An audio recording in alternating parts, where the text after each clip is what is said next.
All right, y'all. We're back with another episode with the Dixie Doggers podcast.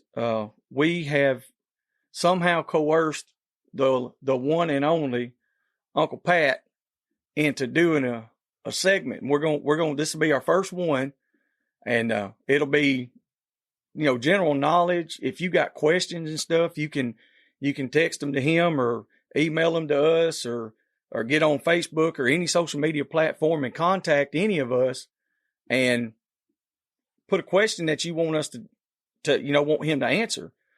We can ask him the question, or like I said, you can ask him the question and he can give you an answer, and we'll try to do this as often as possible. We're getting to where we're able to turn out these podcasts a lot more frequent than we were before.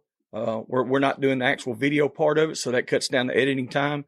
And that gives us more time to turn out more content. So with that being said, I'd like to welcome Pat Louie, one of the greatest dog men that I know. And we've got some questions that's come in. So Unkle Pat, most people they're going to know who you are that listen to this anyway, but for the new listeners that we have, and I hope we get a whole bunch more of them, tell us who you are and a little bit about yourself.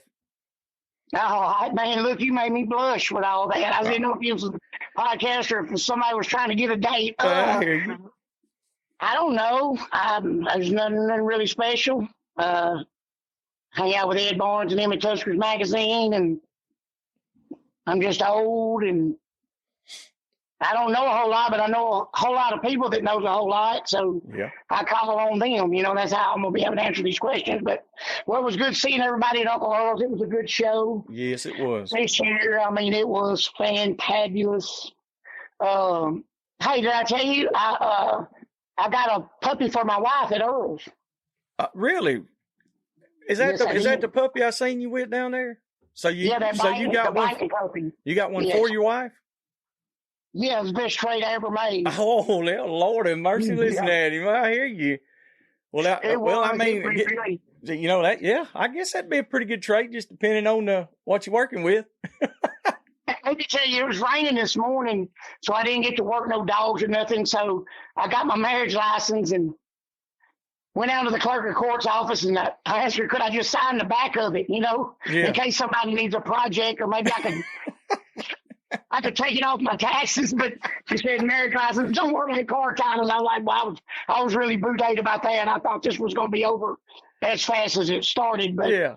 I was sadly mistaken this morning now. Yeah. That lady, she looked over them glasses at me, and she didn't know whether I was serious or not. And I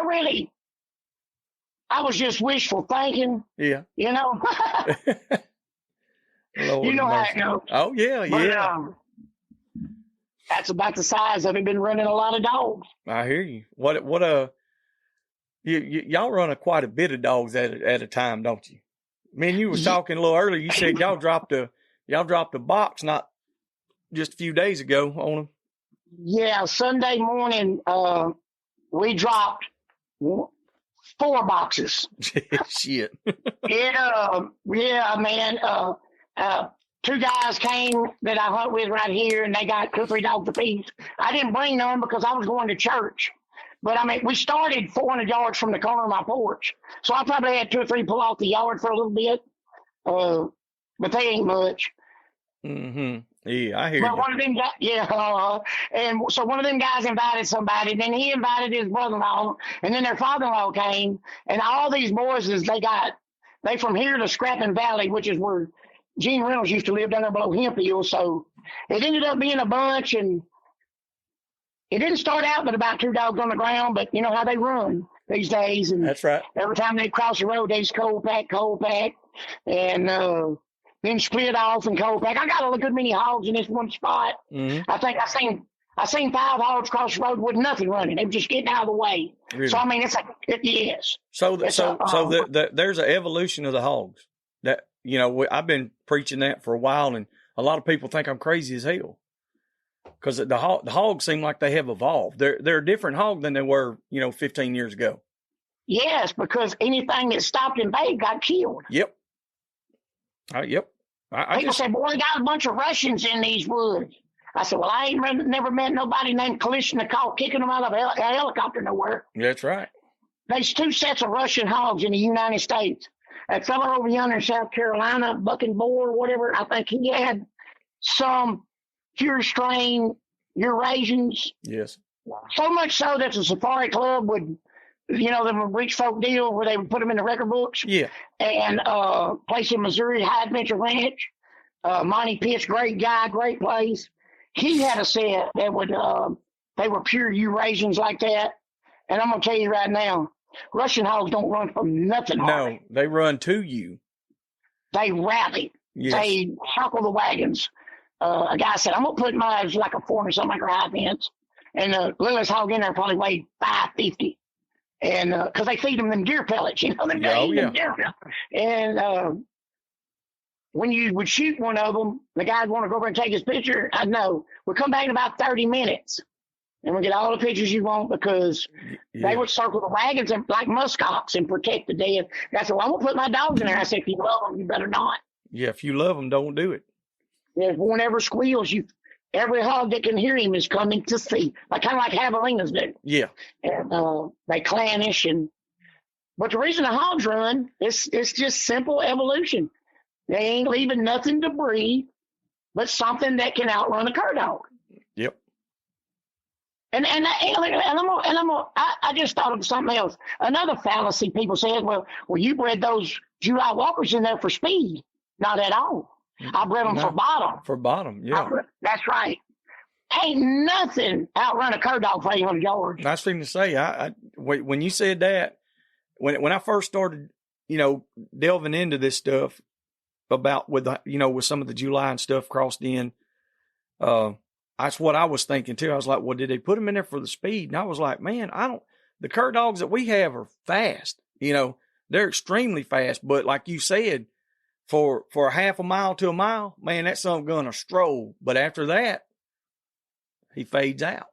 So that's where that July comes in there. That's it, yeah. And if you want even more, a July ain't a real deep bottom dog either. Yeah. About 4 hours, 5 hours. But them old line walkers like Daddy had, my dad had fox for him about 40 years, and he wanted to be able to lay a blanket over them.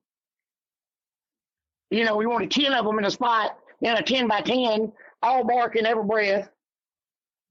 And no cow just trotting across the road, and they come behind him, running him. And, that does sound good, but it ain't really exhilarating to me. No. They not running to catch him. They running to push him. And I think that's when people tried to swap over to the walker dog. They got trim walkers to start with, which a trim walker runs to catches. I mean, they're mean. Yeah. They're a big old mean dog. If you had never been to a coon hunt where one's fighting on a tree, you don't know what they're bad mean. That's in no alligators. Yes, but they still ain't a running walker. If trim walkers could outrun running walkers, then people at the All-American Fox Hunt be running trim walkers. That's right. The only reason I ain't running a whippet is because it's a sight hound. Yep. If he's running a track, they'd be running them. I mean, and I agree with you on that because we got some whippet crosses out here on the damn yard. And there's nothing wrong with that. But like you said, if that dog had a nose on it, man, hey, it'd be unreal. But it don't. It's a sight hound. It's made for when we get in an area and they can get out in the open field. I can kick that little dog loose, and she's gonna stop the race. You know what I mean? Okay. Well, I'm gonna start the question segment right here because this is gonna correlate with what we're talking about. Well, let's get it. My question of the week is, how come Bay Pen Woods class dogs don't look like my woods dogs? All right. Because when my dogs go through them woods, I got video of them hitting 25 mile an hour. But that's because I restarted it when they was cutting across the cutover, pulling up there to stop hot water. But in reality, in these pine thickets, if you get anything in the double digits, guys, you get anything in the double digits, feed him. Yep. If you're down there 6 or 7 or 8, if you love him, I love him for you. That's right. But he ain't gonna make it. He's got the average in the double digits, if it ain't but 10. Mm-hmm. I mean, and that's pretty fast. You talking about the Bay Pen dogs looking like all Dapper Dan and stuff, you know. I agree with a lot of that.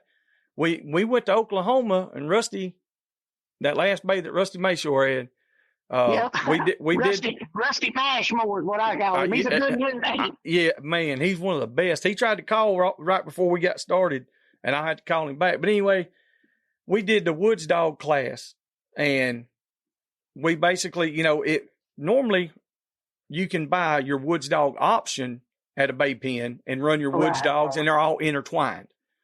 Well, what we did on this one is we had a class and we ran only woods dogs. And let me tell you, there was one or two that come out there that were there. They was the prettiest show dog I'd ever seen. And I couldn't even score the dog. They didn't have no scars on them. The dog was, 5 or 6 years old and bayed every breath. Now, bayed like a champ, but they bayed about a half inch from that hog's hair. Hello. And I said, let me see a scar. Give me something I can look at to tell me that that's really a woods dog. Oh man, this is my woods dog. I said, well, I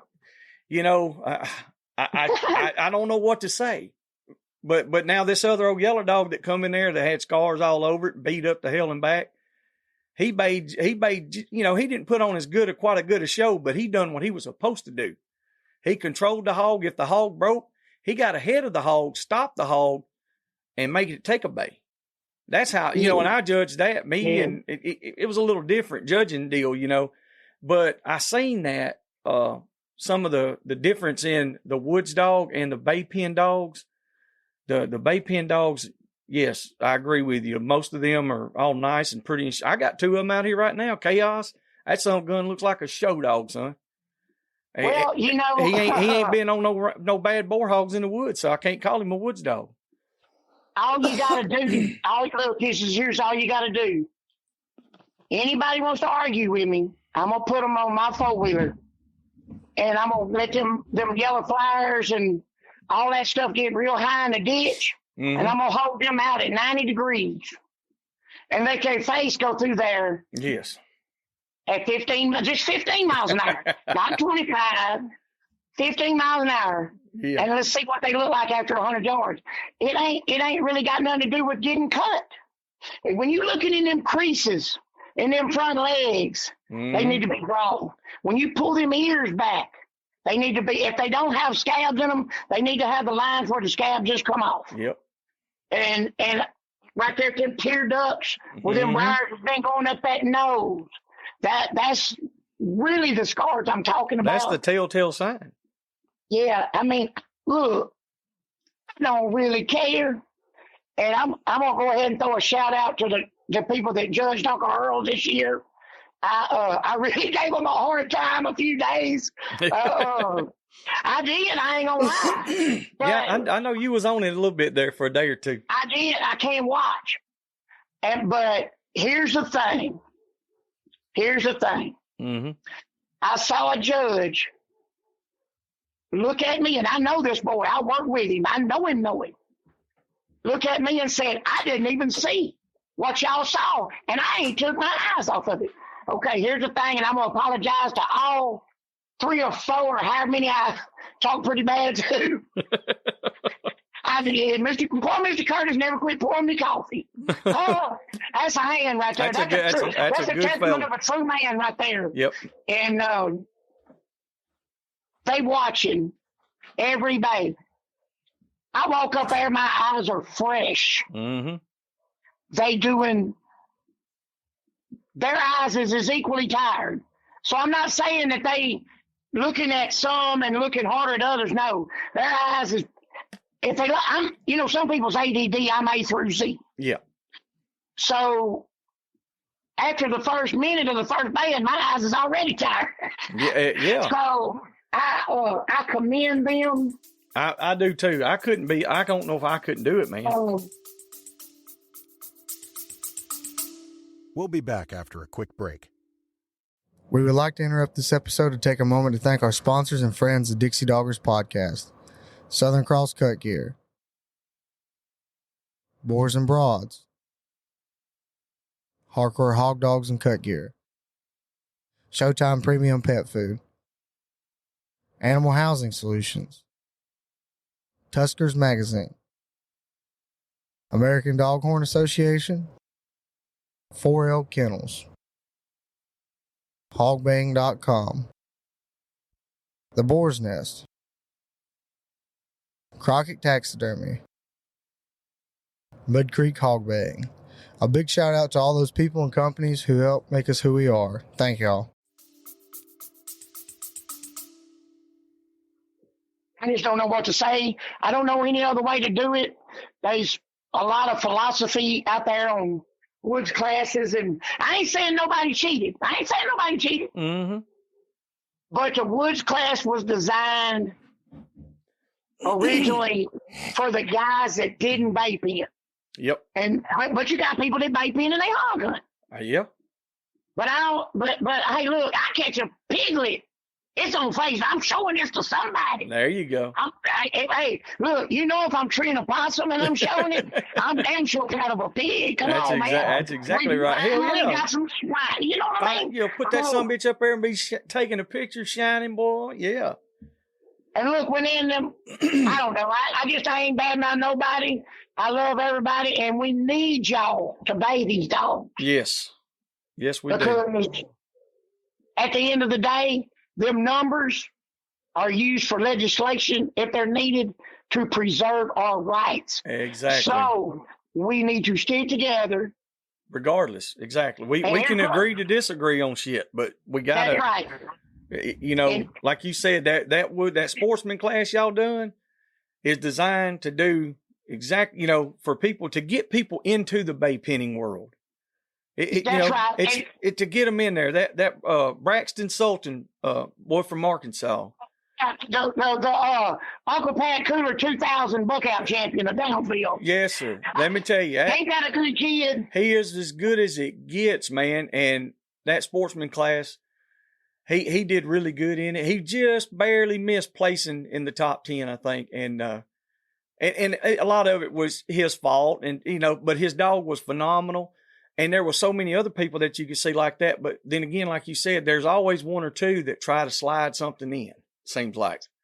Yeah. And you know what? If you didn't get a belt buckle and if you didn't get a cup and you ran in the sportsman's, guess what? You can run again next year. The people that got awards can't. Yep. And they got to move up to the big boys. And this is, and since we're right there, before we get off of it, question number 2 from TJ Thompson. From Fauquet Island, Louisiana, that'd be little Remy's daddy. Yes, sir. He tried to say Remy was mine, but he got too much hair to be mine. Yeah. But that kid's something, man. Oh man, the first responder. Yeah. That's what Chamber comes from. That's responder. It. And we wanted to know whose dog bit old Cowboy's ear off or tore off or whatever. Yeah. Whose dog did that? Why don't be nice if somebody would at least own up to it. Yes, and it's not about the dog. Hey, they should have been his ear off 5 years ago because I never seen him run so good. Hey, buddy, he was on it, wasn't he? Did he? That son gun put on a show then. I was like, hell. He even got a little vicious. Yeah. Well, I think Jeremy Pagoda's dog, Heathen, also had got bit while he was up there where all the dogs were at. So I think there was 1 or 2 other dogs that also had been in some kind of altercation or something. So I don't know if somebody's dog got loose and they didn't know it. It happens. It happens, yes, guys. It'd be nice to know.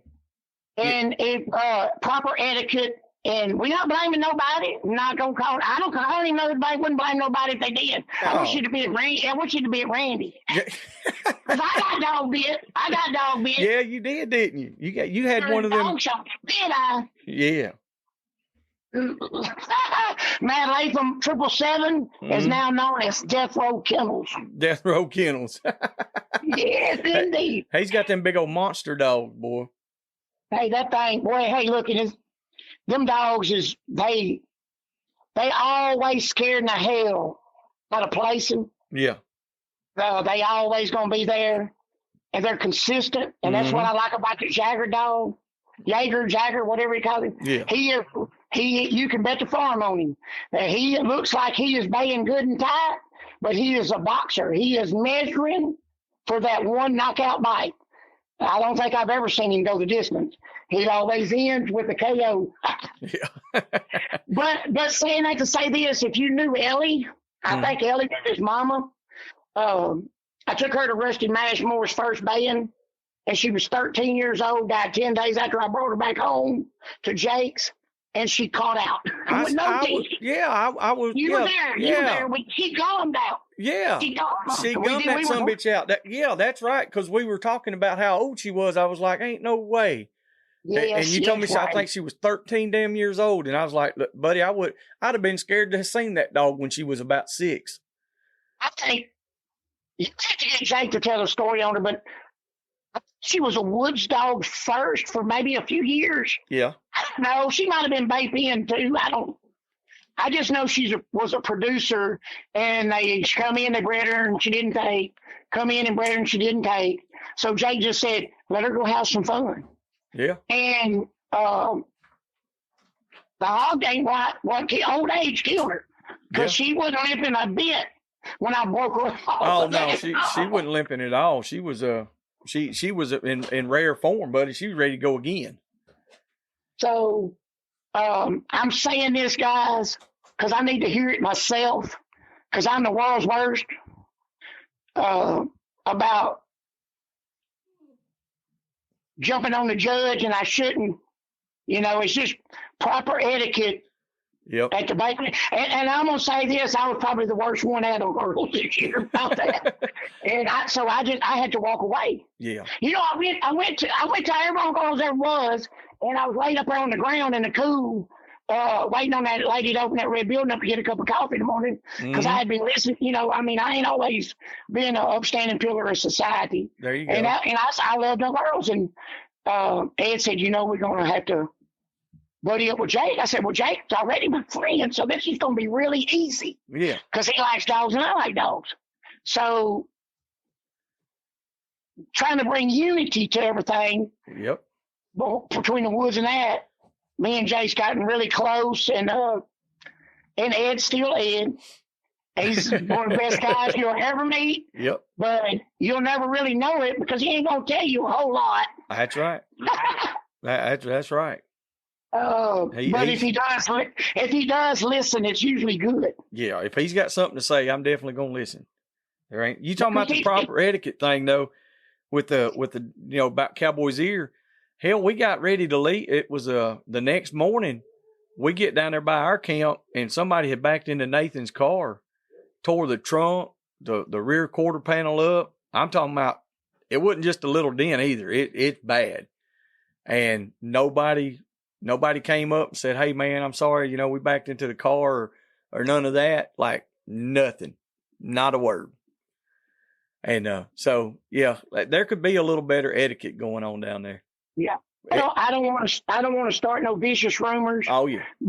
But with the way things are going, with the people assuming things and some people obviously doing things, they probably not going to be no more woods auction. It's going to be the sportsman's and one dog and the two dogs. Yeah, that's from now, and we're just gonna keep it simple. And look, I got to ask 99 questions an hour about it. Well, you think that dog really? Man, look, I really don't care. I really don't care if it did or didn't. I just work here. Yeah. I'm just here for the chicken cracklings. Yeah, hey, dude, the chicken cracklings. Yes. I'm glad we finally got somebody. Man, was that not on time? That was dead on. And I don't even eat too much fish. I usually just eat with my brother. Sleep Wayne Willie's my half brother. That's it. Yeah, his mama and my mama was mamas. There you go. Yeah. That's exactly right. I'm the other half of his brother.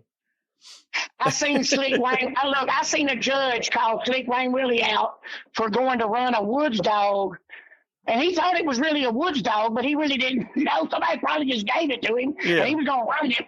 And here's how Slick handled it. Well, okay. Well, what class can I put him in? That's it. There you go. That's just the first one on the list. Hey, he didn't care.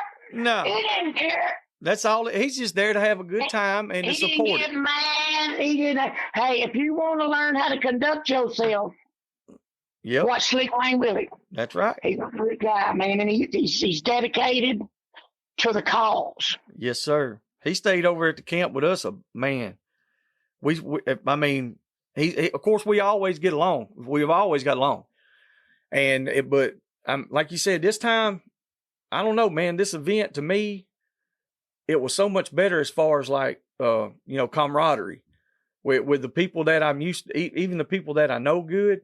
It's like, man, everybody was just in a good mood. Everything was going pretty good. Had a good time. We got to eat good. We drank good. It was just a good time. I'm going to tell you, this is what I told Jake. 9 o'clock on the first morning, the band's just going. I think it's the Puppies. Had about 21, whatever. I looked at him. I said, cuz, it feels festive. Yes.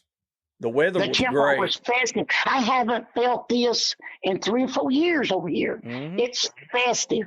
And then by Saturday, the cops is having to park cars. Hey, Jay Bird's on point as usual up there, Oh, yeah. And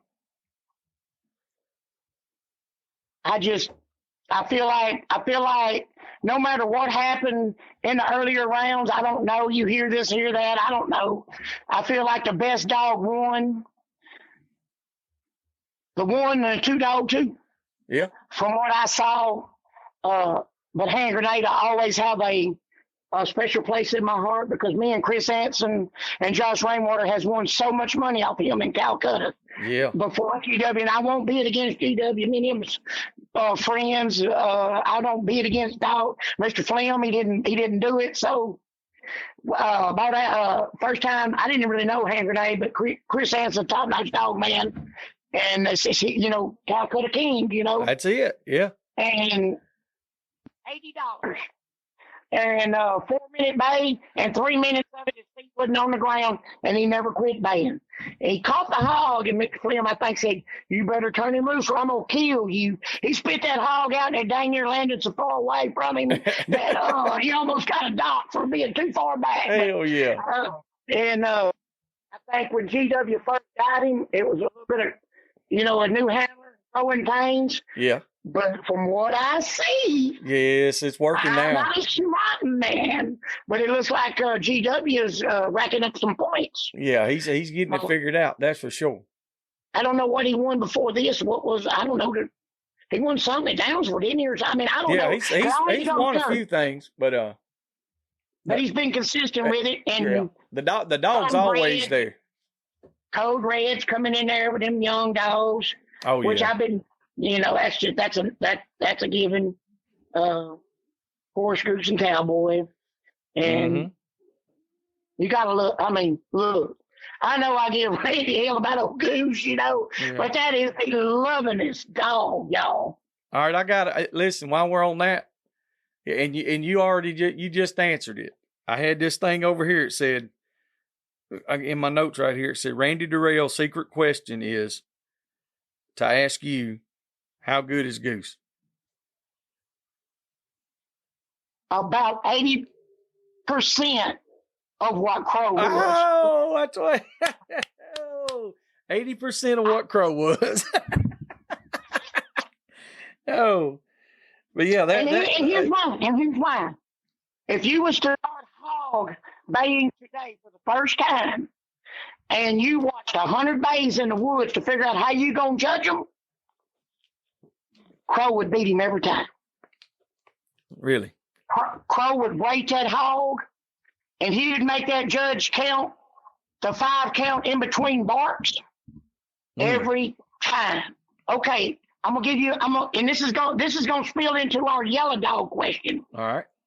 I seen a yellow dog. It wouldn't bark up a tree, so we put a goat bell on its neck. And I had his brother right there. And actually, it was a female. Had his brother that would knock the top out. Hey. I'd kill 20 with her, me in a group, and I'd kill 12 with him, and they were usually limbing out. We shoot them limbing out when we was walking up to the tree.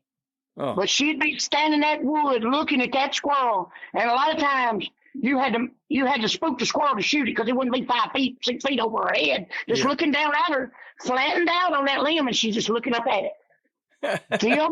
them hogs, they're no different than people. If I got 2 12-year-old boys or 3 12-year-old boys coming at me, they gonna walk around me. I'm gonna take my belt off. Mm-hmm. But if I got 3 gangbangers with tattoos and teardrops under their eyes, yeah, they gonna step a little and I'm gonna step a little. That's right. You know what I mean? Because they probably know me and they respect me because they know I'm scared and I'm always strapped. Mm-hmm. And I know they strapped. Mutual respect. Mutual respect, yeah. So this is a test I did. I had a Gyp that was open. Her name was Pinky. She was a clayhound, full clayhound, cat dog, barked out of a grip. And I cast her where I knew there was a hog, and she baited. I sent 3 young dogs down there, and it broke. I videoed this whole thing. It took about 6 hours. And every time I had weed eater strings on them. Every time I caught a dog on the roads, and when he got back to Pinky, it stopped and bayed. Yep. So it ain't necessarily barking on the track as it is you scaring that hog. Yep. You scared because hey, if he can smell a sow in heat 6 miles, he's smelling dogs coming. Without a doubt. Now, sometimes I like my silent dogs. Mm-hmm. And it's not because I didn't want the hog to hear them. We ain't gonna incriminate ourselves. That's right. But sometimes we need to go through here, there, and yonder. It's no big secret that we gonna end up every time you go hunting. You about 99% chance you're gonna end up somewhere you ain't supposed to be. Yep. If you're to me, if you're doing it right, you're on the line or across the line every time. And the more you don't want it to happen, the more it's gonna happen. Yep. So you roll with it and you try to be respectful, but sometimes it's just better if they not know you was down there at all. Yes, sir. All you got to do is just get your stuff and move on down the road. Let me say that guy's name. Did you got that guy's name that has the yellow? Michael Smith. Do you know him? He's a pretty good guy, I seem like, from what he told me. Michael Smith. He wanted to know about the lineage of the best yellow dogs and how come he's having so much trouble finding a yellow dog that suits him. Yeah, something that suits him. Yeah. So what I did I send that to you? What Garrett Piku and Rowdy? Yeah, I've got right here. Yeah. So you can elaborate on that. It's from Garrett Piku and who'd you say? And Rowdy? Rowdy Ward, the boy that come with him. Yeah. But they make their living with yellow dogs. So that's why, they not weekend warriors. No, they're dog men and a half times 2. Yeah. They hunt different than I do. And I give them a fit. And Rowdy kind of looks at me. I think he wants to whoop me all the time, but he ain't tried yet because he knows I'll probably stab him. But he's a good kid. He's a real good kid. Yes, without a doubt. And I think a lot of them boys and Garrett, and I know his dad and his sister. His dad, 40-some years old, was at rodeo and he just raked a saddle bronc horse. With no range bronc either. It was a pro horse, and he just raked it, made him like it. Really? So they top-notch people. But what Garrett sent me about it was, here, guys, this is going to answer your questions. He said, the problem with most yellow dogs is they didn't start out yellow. Our dogs go back to wood, rough, Hutto, Cotter, Stetson, and a little bit of heart. And I know what heart is. So if you guys are yellow dogs, y'all gonna know what it is. Mm-hmm. He said his Uncle Danny got them in the late 70s. They were the Woodruff and Hutto and Stetson dogs. And they really started focusing on genetics. It was like 1983, but the dogs were black saddle back then. And they had 2 really good dogs named Sam and Puddin' that just happened to come out yellow. and that's where their yellow dog started at. So it was, I figure, now this is my guess, that they line bred them and it changed the color. Yeah, very well could have. You know, I've got. So they was already brindle. Yep. So the F1 cross would bring it back solid. I don't know. Took a recessive gene and pulled it back up. Yeah. Well, I'm just going to tell you, there's a yellow dog in the woodpile. Something. You ever been in Walmart and you look at that baby and you look at that mama? Yeah. And you look at that man and you know daggone well he needs to whip her when he get home. Yeah, something's off. You boy. So dogs is no different. I agree. I agree. Now see that dog Nathan's got, that Kimmer dog, Louie, he's a buttermilk. He's almost white, you know, he's so blonde. And there was 2 of them in there like that, and I think the other 4 was all brindle out of that litter. And the parents are, I think they're both registered, or the mama's registered OMCBA, and the daddy was dual registered OMCBA and Kimmer stock. Yeah. And I'm going to go ahead and be honest with the world. When I breed like the General Lee dog, and all them, they Kimmer stock on the cur dog side. Yeah. And you got some of that. You hunting some of that right now, ain't you? Yes, sir. Let's go on and finish telling that story, and we're gonna. Okay, I'll get into telling about them puppies. Before we get sidetracked. Yeah, I'm gonna tell them about I'm gonna tell them about some of that General Lee stuff. And what he really went on to say was, what you see in a lot of stock dogs today is they don't really have the hunt that they had back in the day. You know, and Jake will be the first one to tell you that's what started hog baying. Man, you had your cow dogs, and we hog hunted. We didn't have a stock law until 1992, so you hog hunted them same and squirrel hunted them same dogs. You know, I mean, I don't know how y'all growed up, but we growed up on cornbread. That's I mean, right. the dog ate the scrap cornbread. You know, that's exactly right. Jay, he'll be the first to tell you, he started out hog baying with his daddy's cow dogs because daddy was a cowboy and he caught cows with them. And that's what Garrett's going, you know, but that's been 35 years ago. So nowadays, the breeders, basically, the guy already answered his own question. But what he said was, he said, the breeders, they just breeding dogs. Yeah, they're not hunting. That's exactly right. They're not keeping a whole litter and starting them and seeing what they're working with and then establishing a line of dogs. Like you said, they're just breeding damn dogs and selling them for $200 or whatever, you know. Yeah, whatever he can get for him, or a 500 with a piece of paper. Yeah. Hey, you know what happens when you hold that paper real tight and you push it in the thorns? It comes all to pieces, buddy. It comes all to pieces. Yeah. Although pedigree is paramount, papers ain't. Pedigree is different than papers. Without a doubt. So basically, Garrett and Rowdy answered their questions. They run an old family dogs, and I know for a fact the yellow dogs you got come off the Sally Ranch over there, Roy Sally, and it's just bred redundantly over generations. Yep. Same old dogs. They don't let too many of them dogs out. And I can get a dog because one of their outcrosses, I let them have a little dog I got from Ricky Ware and Tishomingo. Mm-hmm. Some of the best Kimmer cross mountain cur. And she was gun shy. He let me have her. And she wouldn't leave the cows alone, so I knew what to do to her. That's right. I took her to some cowboys. Put her to work where she can work. And I think their mama took up with her because she's actually brindle. And the next litter of puppies they had, a lot of them's tails fell off, half tails, and they started looking at more white you talking about. Yep. They don't got no black muzzle. They just kind of white looking dog. Mm-hmm. Well, if you're ever around a Kimmer breeder or the Kimmer Stock Association or an event, if you say white, they will have a damn meltdown. You got to say buttermilk. Yeah, that's right. Oh my God. Let me tell you, Pat, I said, boy, that damn dog's white, ain't he?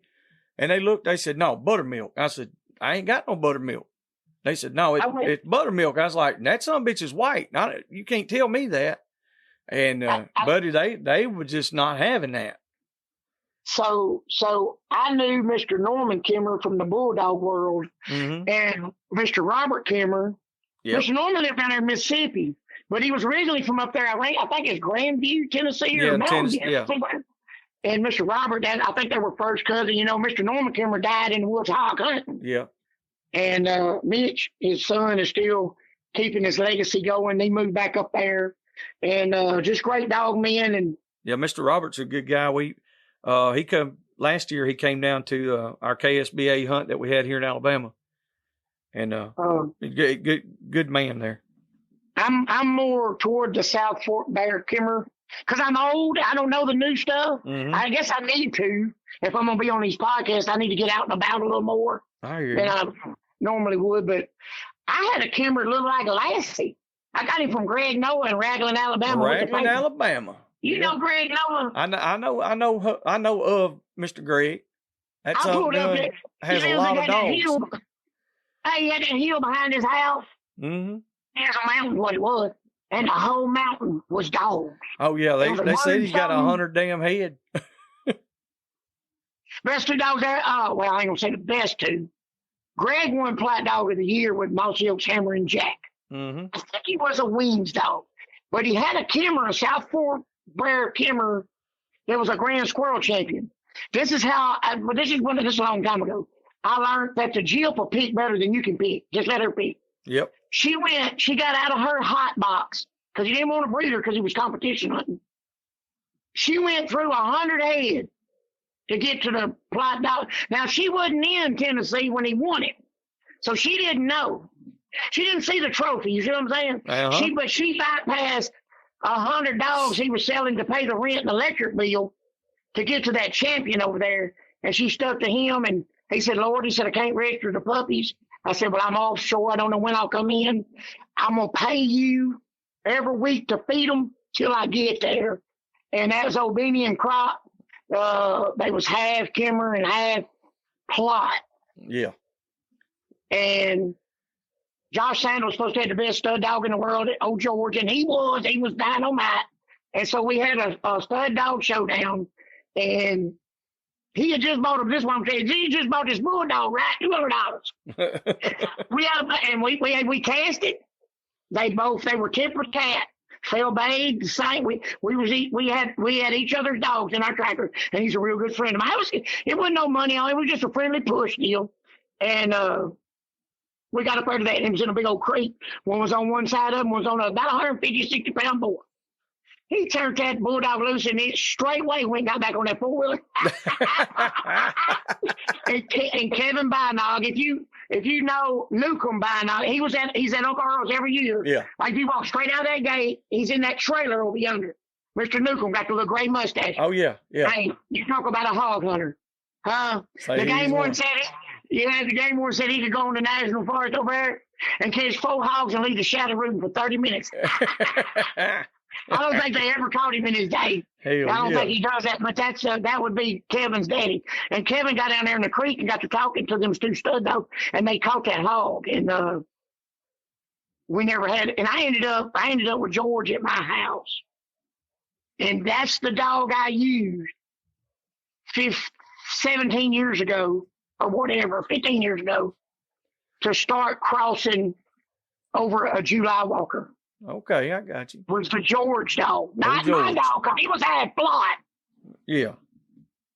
It was, I give thousands of dollars for this lemon spotted, pink nose, July supposed to be in with a big flag tail like a bird dog. And I say she had bird dog in her. I don't know if the man lied to me or not, but she was going across the cutover and pointed, and over a kick, and a pig run out of there. Oh, shit. So she might have some bird dog. I mean, look, I ain't a genius. Somebody had a little bit of Kerner in her, huh? Yeah. So that's the dogs that started Toot Toot and a dog called LG that Big A, Aaron Lee owned down there. And 10 years ago, these dogs brought 8 to 12,000. I mean, Dustin Reeves, the boy that comes in the wheelchair. Yeah. He's got, he calls her Pat because he got her from me. They still breeding these dogs, same dogs. But that's what started, that ain't what started it, but that was the first cross I made. Hell. And it always seemed to work better with the female being the walker. There you go. And all these dogs were silent. And I figured out how to make them all silent. You don't put no mouth full of dirt. Don't ever take them hunting with people with dogs that bark. Yep. And I agree with that. We were talking about that, about having an open dog and putting it with dogs that are silent. If the dog's already running and it's barking on track, well, you might not ever get it out of that. Chances are it might not talk as much, but it still barks. But if you have a dog that comes from a line that's open and you put it with dogs that are silent and it never hears dogs bark, it'll be tight mouth. And like I said, now we've done it before, Pat, here. We've had pups that would open up while they were real young. But once they got older and they started hunting with the older dogs and stuff, they wouldn't say nothing. That's right. You know what I'm saying? But when they were young, just the excitement and stuff, they would just want to open up. But once they realized the other dogs weren't barking, they never did say nothing.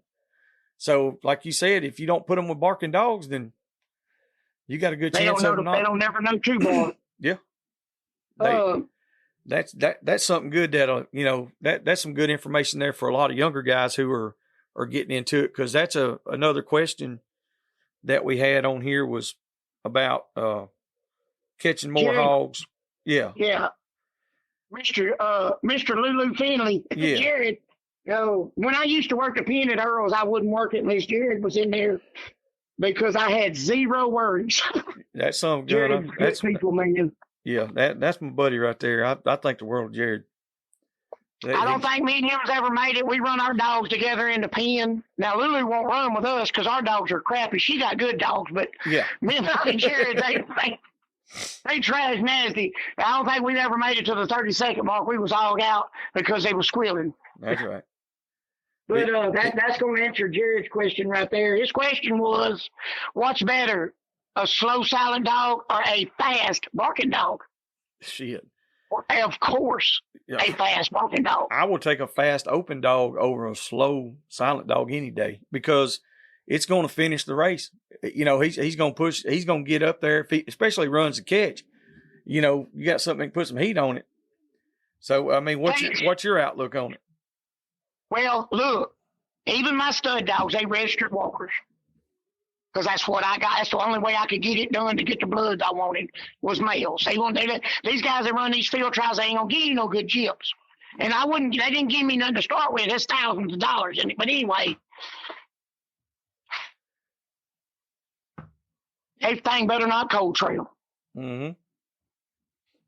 People said, you'll never catch a hog around here with a dog that don't cold trail. I ain't saying my dog ain't cold trail. I'm saying he ain't barking on it. He ain't wallering it out like old tick. I ain't going to say blue tick because I've seen a couple of good blue ticks out of about 20,000. Yeah. And he ain't going to be down there wallering that possum out, just back and forth in the same little draw. Yeah, I don't like all that. Now, does my dogs pass up hogs in the woods to get to a nutting? Yep. They sure do. Yeah. But it don't take them long. That's the it don't main take thing. them long to do it. That, like we'll you said, that double digit speed. Yeah. Consistently, not just when they're in a burst of run, but when they can push it 13 miles an hour all day. That's what counts. And down there with Ralph Perkins and I ain't gonna say nobody'd ever hunt on Fort Polk with a dog unless they were squirrel hunting. Yeah. But it's just open timber down there, and it don't take long to be 23, 24 miles on one race. But now look, that ain't in a line. Yeah. They didn't go to some Walmart. They went here, there, yonder back, here, there, yonder back, because there's probably shoats. All right, there you go. Yeah. But we getting sidetracked a lot. We don't run out of time. What other? I hope that answers his yellow dog question. And he kind of answered himself. He can't find a good yellow dog. Yeah. Well, the next thing my question, response to him would be, what style of dog is he looking for as well? Is he wanting a cast dog, a rough dog, or what? Because if he's wanting more like a real rough stock dog, I know where to get some blackmouth curs from North Texas they're the truth. I mean, they will get it done. Yeah. That's what in our country, I'd call that a little poaching dog. Yeah. And I mean, these son of a guns, they will get out yonder and go. But most of the time, if, like you said, you put them inside, they're going to get it stopped and they're going to get it quick. And, you better carry your sewing kit and staple gun because they ain't backing off of shit. My advice to anybody hunting any kind of dog is find a family that uses them. Yes, that's the main thing. And I agree with you on that because, like I said, where I got these blackmouth curs from is Russell Holiday, and his family. They're from up around Weatherford, Texas, and they've been using the same line of dogs for years and years and years and years. They use them every day. And that's how I got connected with them, was or why I decided to get these. And I bought the whole litter. Yes. And I was not disappointed, not one bit. And these are, I think we got one out there named Jughead. He's 11 months old, 12, might be a year old. He's about a year old now, and he's roughly 80 pounds. He's a big old blockhead yeller dog, His brother's not quite as big as him, the two little gyps. They're roughly 50 pounds. Long-legged, deep chest, and a hard mouth. Yeah, I got a set of puppies right now, and I'm just gonna sell them for $100 a piece, first come, first serve. But they offer the Conan, the Barbarian. I got us a red dogger, and the gyp is the mama to them is the mama to them gyps that Boars N Broads has got over there for me. One of them's a year old, and she's caught hogs in 6 states. Yeah, that you talking Honey, about? I call him. Who? Honey, the honey dog, Ryan Rankin. Honey, Honey. Yeah, that's right. Yeah, and I was trying to remember her name. I couldn't remember. I knew the one. Yeah. So when I put them on there and put the video, and they good looking puppies, but by God, they look scatterbred as all get out because they are on the mama side. Yeah. It goes back to that Greg Noah stuff. Well, if from back in the day is. But about all the hound is bred out of them by now. If them boys need a puppy, I highly suggest if they can get a pup from you and they're going to use one, to get one. I got one. I got it from Cody Jeffcoats. He sent it to us, but it was out of some of your stock and his stock both, right? Yeah, it was a little brindle gyp that they used in the woods, and Hasten 1 second in the youth bay, the professor's first hog band. That's it. And that dog, we call him Humpty. And I had a video of him last year at like 4.5 months old. And I mean, or might have been 5 months old. And that son of a gun was baying like a fool. Carried him hunting during deer season. And he decided he wanted to stay and hunt. He didn't want to come back in. You know what I'm saying? This is his first time going to the woods. I didn't have to coerce him. He didn't follow the old dogs. This son of a bitch is gone. And I couldn't get back to him till the next afternoon. And when I got there, wound up killing a deer off of him, right there in front of him. He'd done run that thing till it was walking. It wasn't even really running no more. And I had the game camera pictures because I had a camera up on that hill. And I bet you there was probably 40 different pictures where he would bring that thing back around in front of that camera about every hour or two. He done that for about 16 hours. So, and I don't know. Hell, he was probably a year old at the time, maybe a year old at the time. So, that's kind of some of the stuff that's coming from your yard there. I ain't got that's off of General Lee, which is a 50-50 dog. Mm-hmm. Half Kimmer, the bobtail Kimmers that we was talking about from the Sally family. Yeah.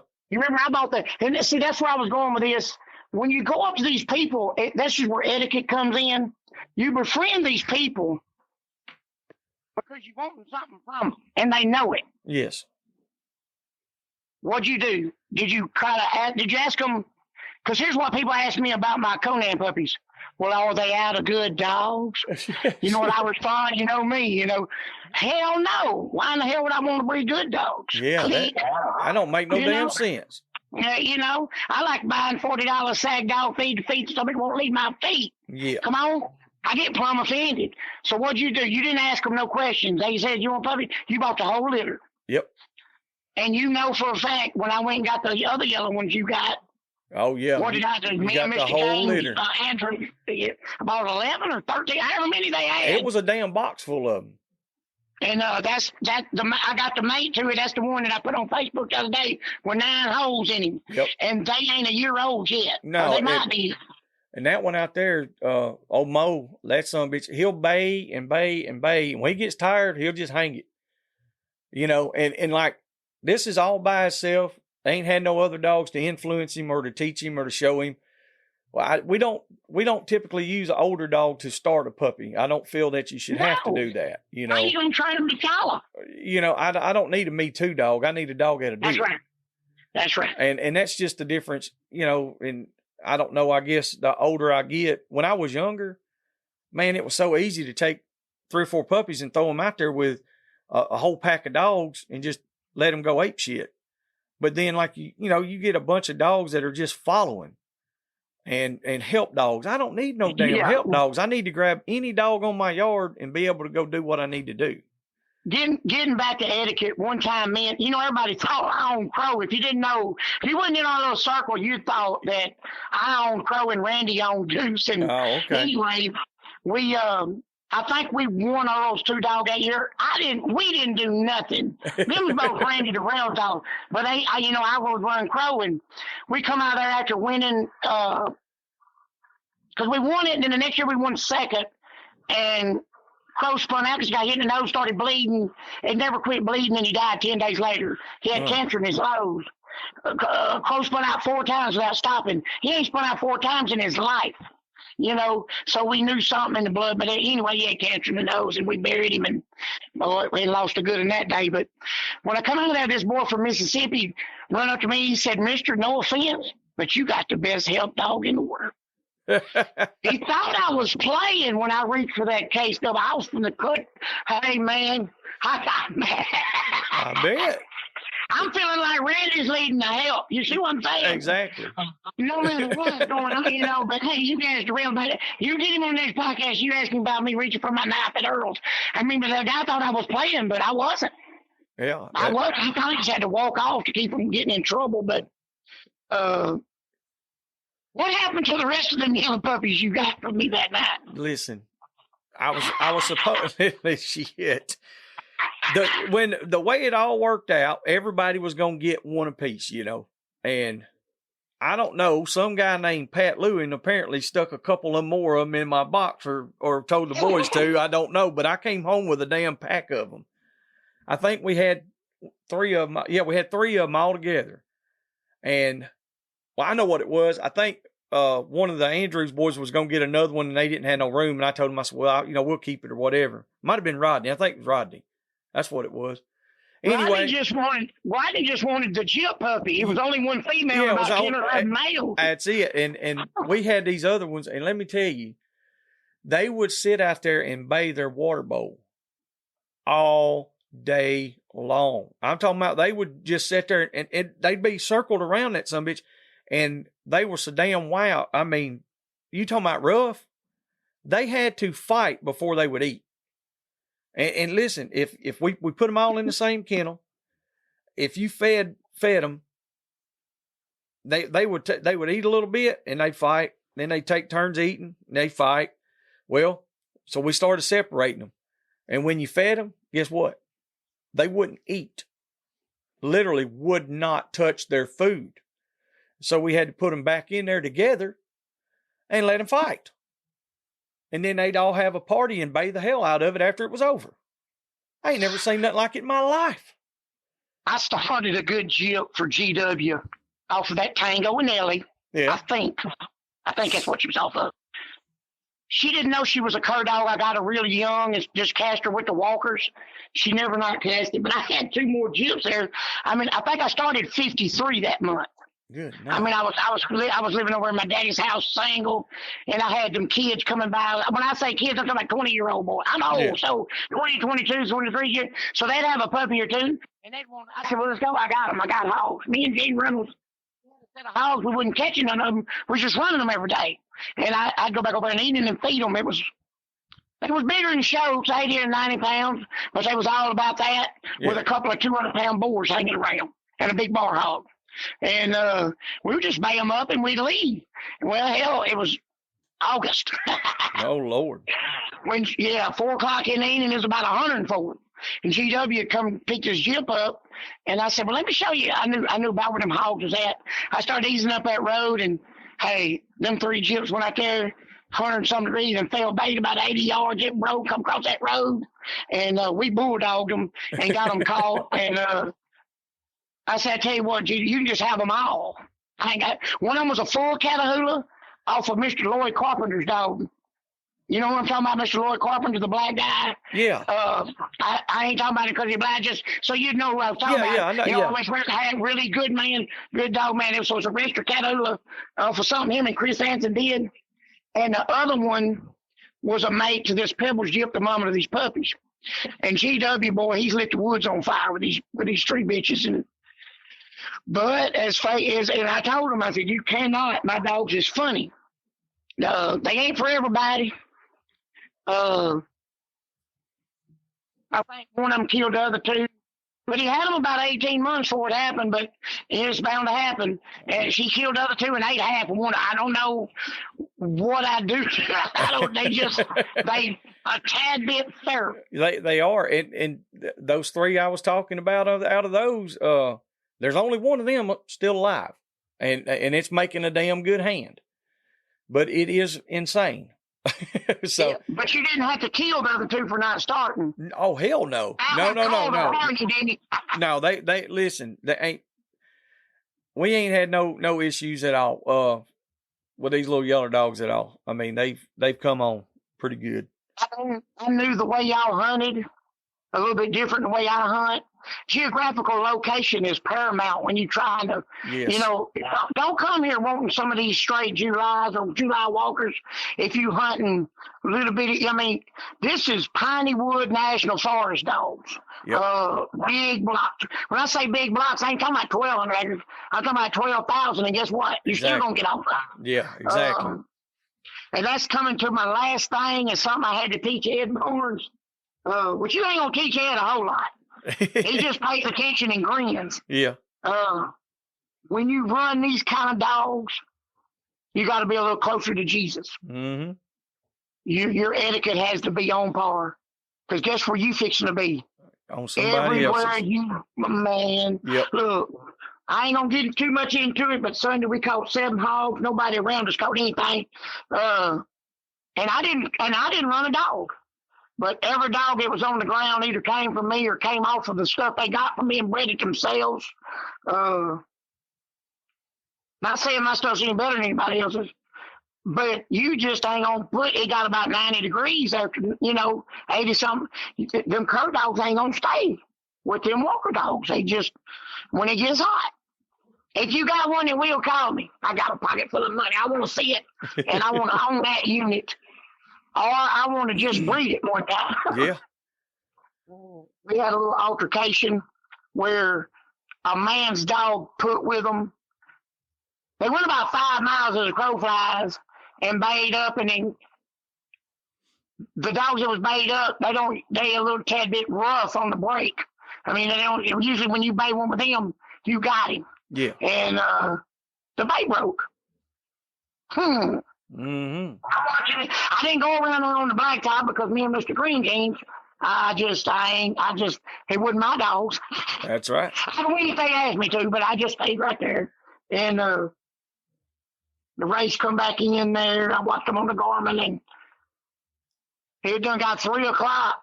So I had that 95 Winchester 30-06. When he hit that little opening in that cutover, I just went ahead and spooled him up, and we were still sitting there talking about 15 minutes after it all happened, and here come an old yellow dog about to have a heart attack. Well, more of a red dog, and he was bad fat. So I got him some water, and I was kind of concerned, and I looked at the collar, and I can't see. I actually didn't catch the dog, them kids did. And I said, well, I know that kid, but it wasn't. It was his uncle. And I called him on the phone. accused me of trying to steal his dog and turning his tracking collar off, and his dog ain't never come that far. And here I am with no filter. I said, well, probably because he ain't never had nothing he could follow that far. I didn't mean it bad. I just mean it because they walker dogs. They go a long way. Yeah. Not that they're better than him, not at all. But anyway, the man was mad. But to say this, proper etiquette got us on common ground now. There you go. If I'm going to get my glasses and I'm going to read that collar a little better. And if it's his dog, I'm not going to pick it up. Yep. That's the deal me and him got. He don't want nobody picking his dog up. There you go. If he gets run over on the highway, that's on him. But I told him, if you do see mine and he don't bite you, pick him up. Grab him. Yeah, because there's a 100% chance he's fixing to get bit. And nobody can. Hey, look, I went to put General Lee in the bay, and he's just a puppy. This puppy bad Earls. They had 21 puppies a year. I entered it. It was 99. I mean, had 6 rounds of bay-offs in the puppy bay. Yeah. But I ran a 9-9 because my hog laid down in the mud, and somebody made a noise in the back. Well, I done run my dog on the outside. I done run deer and hogs with him all winter. Killed a few squirrels with him. Mm-hmm. Hell, he was starting other dogs. Oh yeah, man, General Lee. He's a house dog. He's housebroke. I think so. Well, he was helping start other puppies too, wasn't he? And he was still a damn puppy. Yeah, I put him in the bay pen at Slade's. He must have been. He couldn't have been very old because he must have been 4 months old, whatever. Mm-hmm. So I made him. They said the hog was bad, so I made him a vest out of duct tape and bubble wrap. And he's got this old curl tail. I don't know where that comes from. And Miss June Cantrell, she said, that tail. I said, yes, ma'am, I breathe that into him. Mm-hmm. She said, well, what for? I said, well, when I give him a bath, I'll hang him on the clothesline like possums. She threatened to whip me, and I gave Miss Cantrell some space. Yeah. Man. Me and Miss Teresa and Mr. Marlin, they thought that was pretty entertaining. But yeah, that is. General Lee just went out there with his little bubble wrap and just jacked it back for about 30 seconds, and he just come right back to me in a hard run, Oh, yeah. I wasn't after him. He just didn't know. He was just happy to be there. But yep. So I run him into 2 dogs, and we made the first round of bay-offs. I don't even remember. I think I put him with the old rowdy dog I had that come from Rusty Mayshore, but Tyler Gresham is the breeder. Yeah. Well, old Rowdy done got about 10, and I ended back up with him. So I met that middle boy, not Sladen, not nephew Sladen, the little one. The one that likes peeing cows. Me and him, we gonna peen cows together for a living when he gets a little bigger. You know which one I'm talking about? Tyler's. Yeah. It was that middle boy, and I think he won some merchandise with old Rowdy. Yeah. Rowdy's really just a 2 dog. If the hog don't fight him, he loses interest. But hey, the youth made, and he my dog. I gave it to that kid. That's it. He led him up there and showed him all by himself. So him and his brother that had the little incident on the 4-wheeler, they both left Earls. I got a good picture in between them there with Sladen on the side, making sure that nobody act up. And they both had some merchandise when we left there. And that's what it's about. It is. J.J. Colvin taught me that with Remy and that old white Jeep he had. He didn't sell her to nobody. He found him a kid that didn't have a dog. Yep. And that's the same way I did Jeff Coates with Queerno. I ain't looking here. I ain't pumping Uncle Pat up today. No. It's saying, that's how you should got do. These old dogs. You guys got these old pro dogs. It's pro'd out. And they can't make it. That was Rowdy's problem. And Tyler, they had 8 come back in the bay off, I think, or 10. And he was 4 of them. But it's 100 degrees. He quit. Yeah. In about the 4th round of battle. He just ain't there. He ain't got, he ain't got no teeth. He's old. Yep. He's like me. I'm good for about a round or 2. And you know, like, I'm on the side, it's one of them deals where, I've been like, I've had guys like yourself that's gifted me puppies and young dogs. And I've had some guys that's give me old dogs that were finished in the woods, or right. what people would call a finished dog. And so that's what I started doing now that I mess with all these pups and these young dogs. The dogs that I've got on the yard that are 6, 8, 10 years old, I started giving them to young guys who are just getting started, need a good solid dog. And I wish more people would do that. they could learn a lot by watching you and the actions that you do, the way, like you said, and these other guys, they give to these kids. And if everybody would take just a little bit of that into account, man, it'd be so much better instead of trying to make a damn dollar.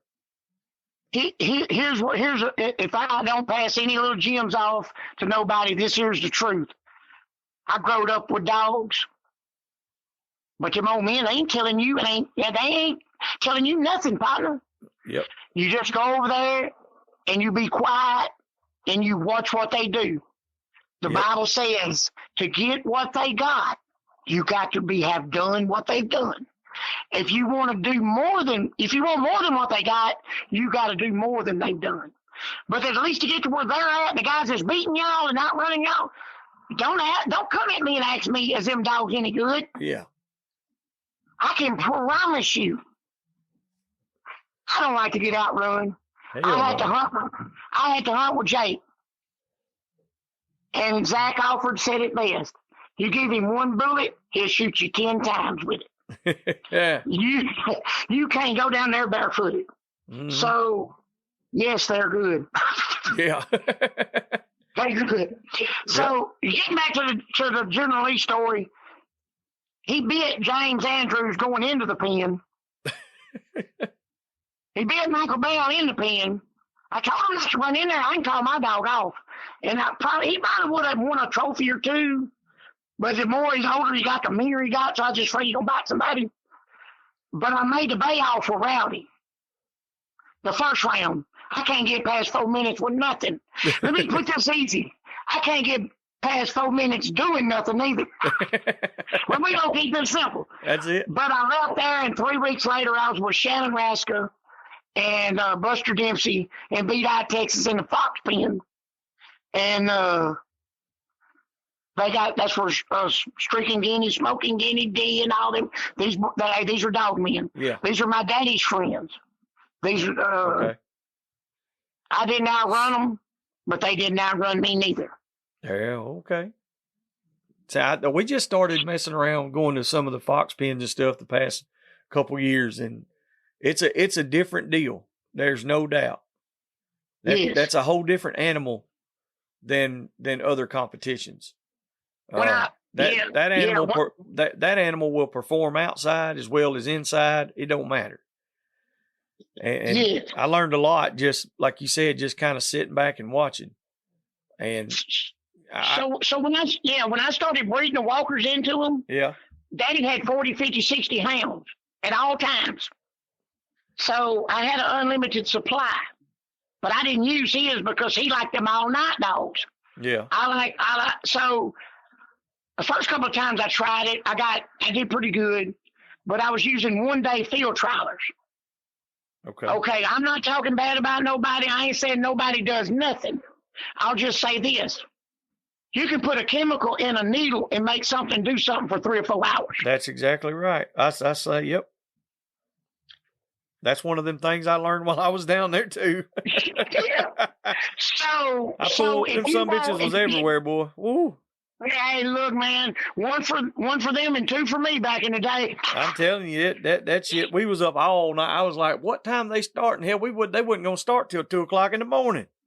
Right. So my advice to you guys thinking about it: go to your 3-day people, your 3-day hunt people. Yeah. You know, that's the difference in a team roper and a rodeo hand. Mm-hmm.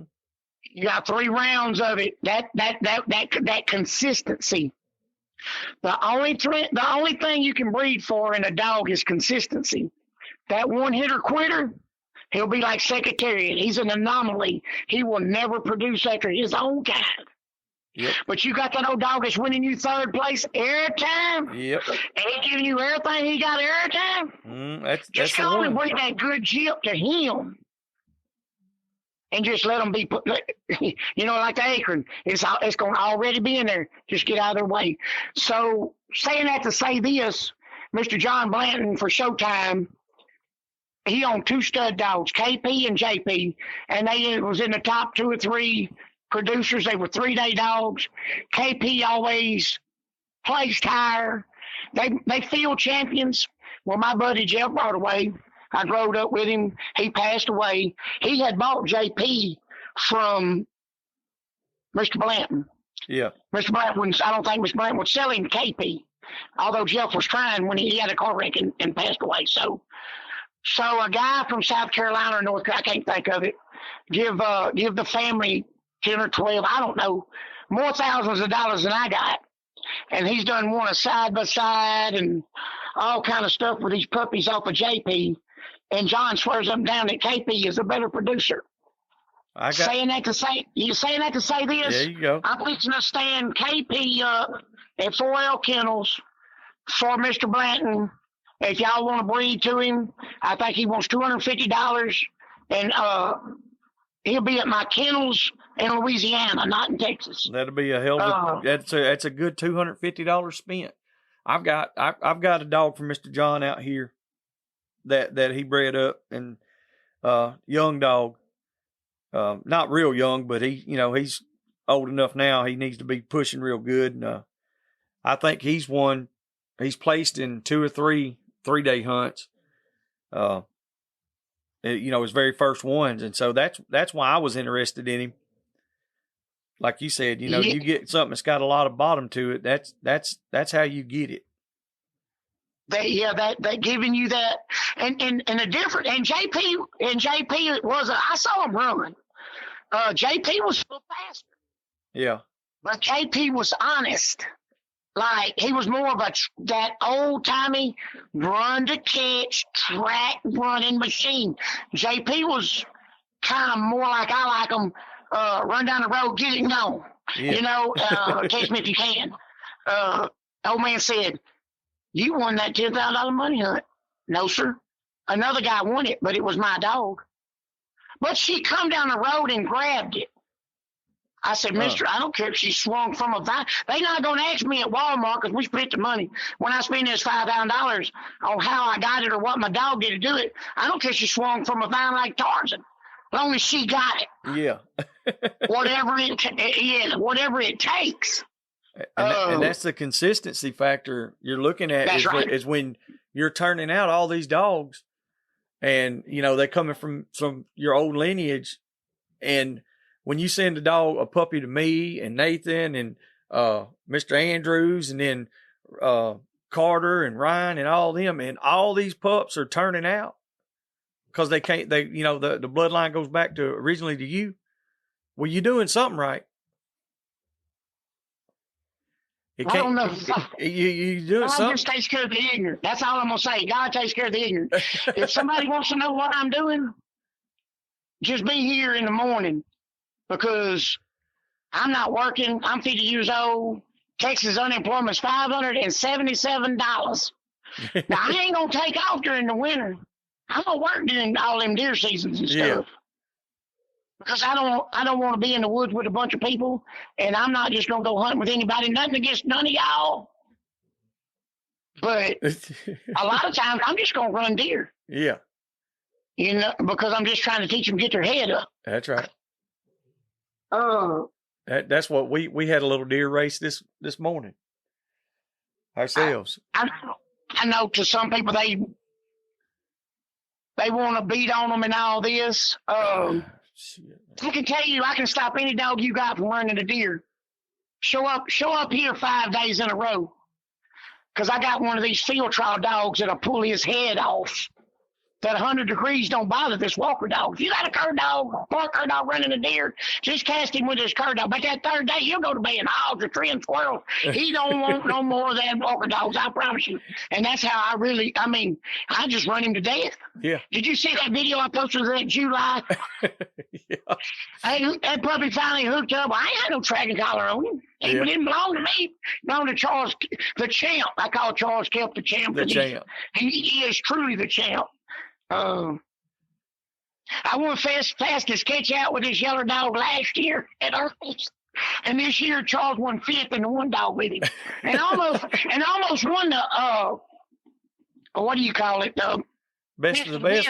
But the hog knocked the jaw out of socket. Yeah. And he slung his head 3 times. And when he went back in, he went back to baying, but he still had a 9-7. Yeah. Which that goes back to the judge, and and I was wanting to, as the disciples say, drop fire like Elijah did.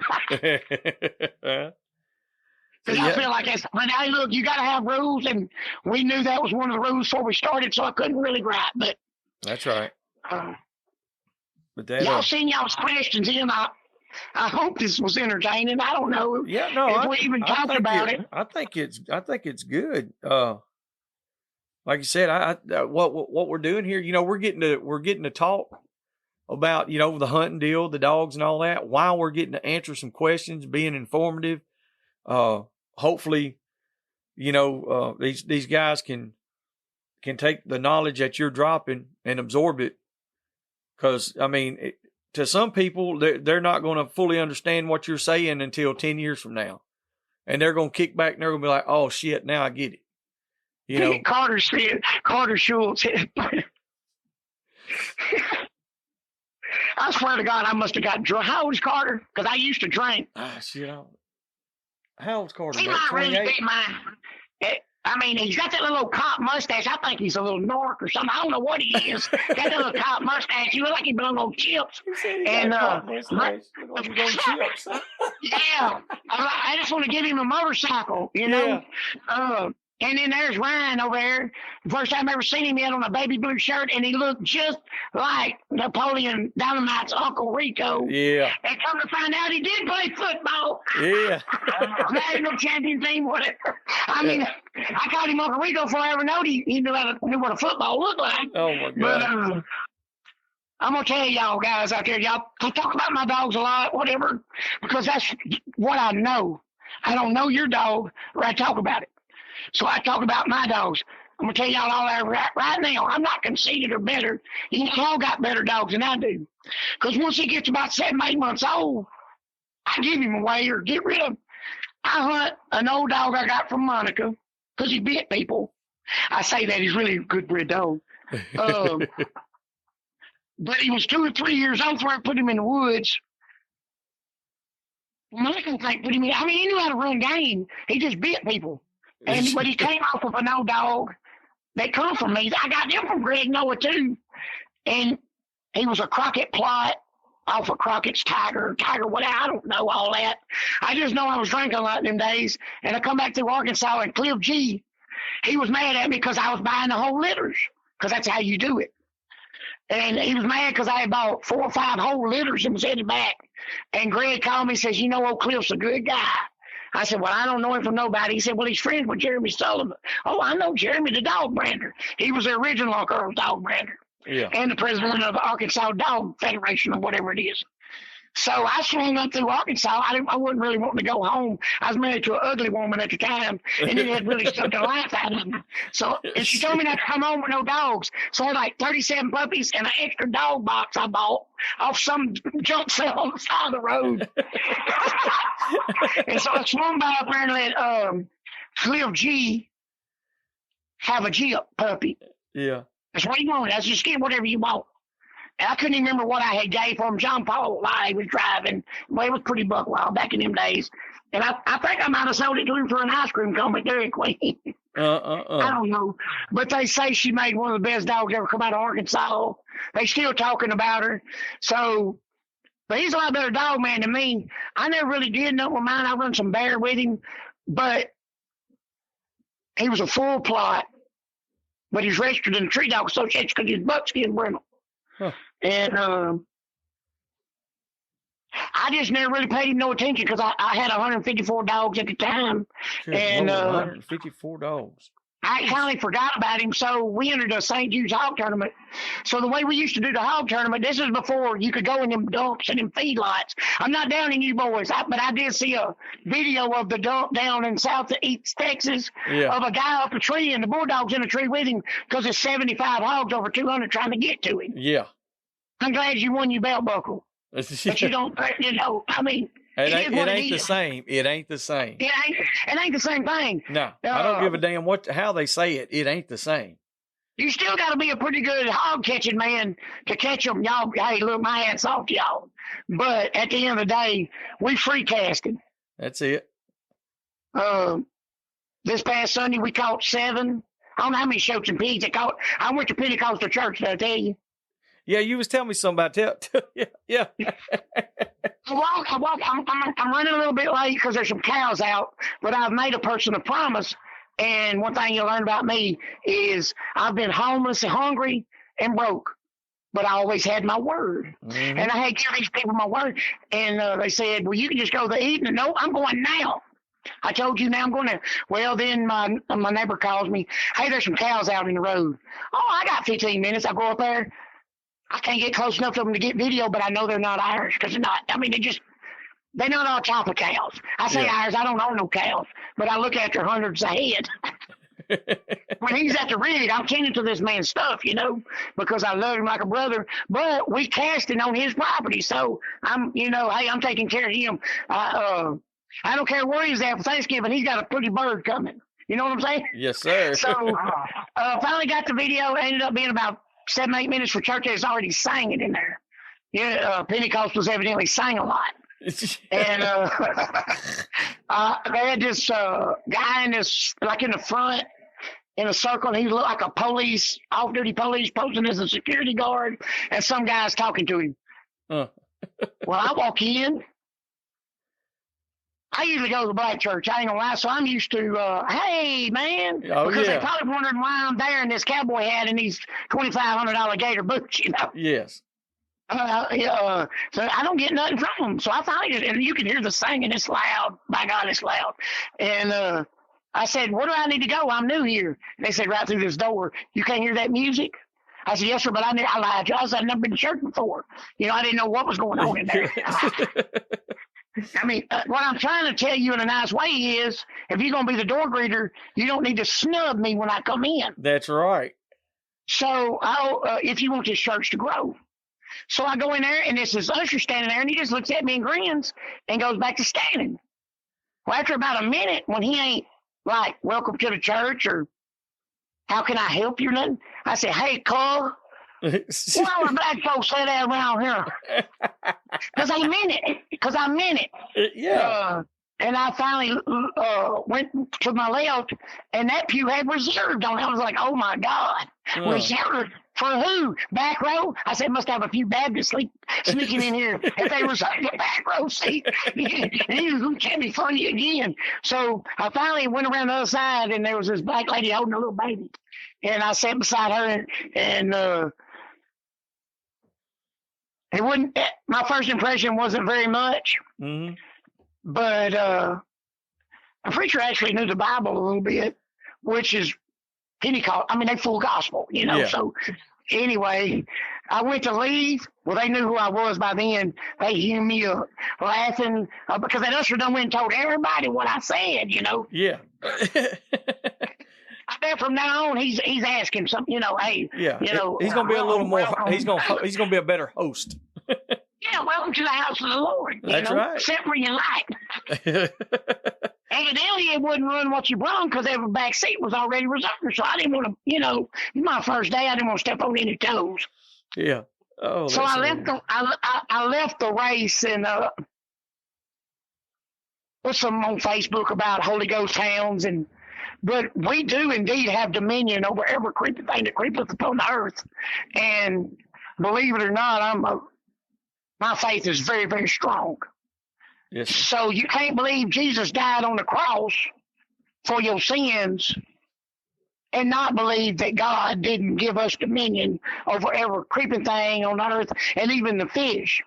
So on my way to church, I just went ahead and declared my dominion over all of the big bulls of the woods and the dogs to do right. That's it. And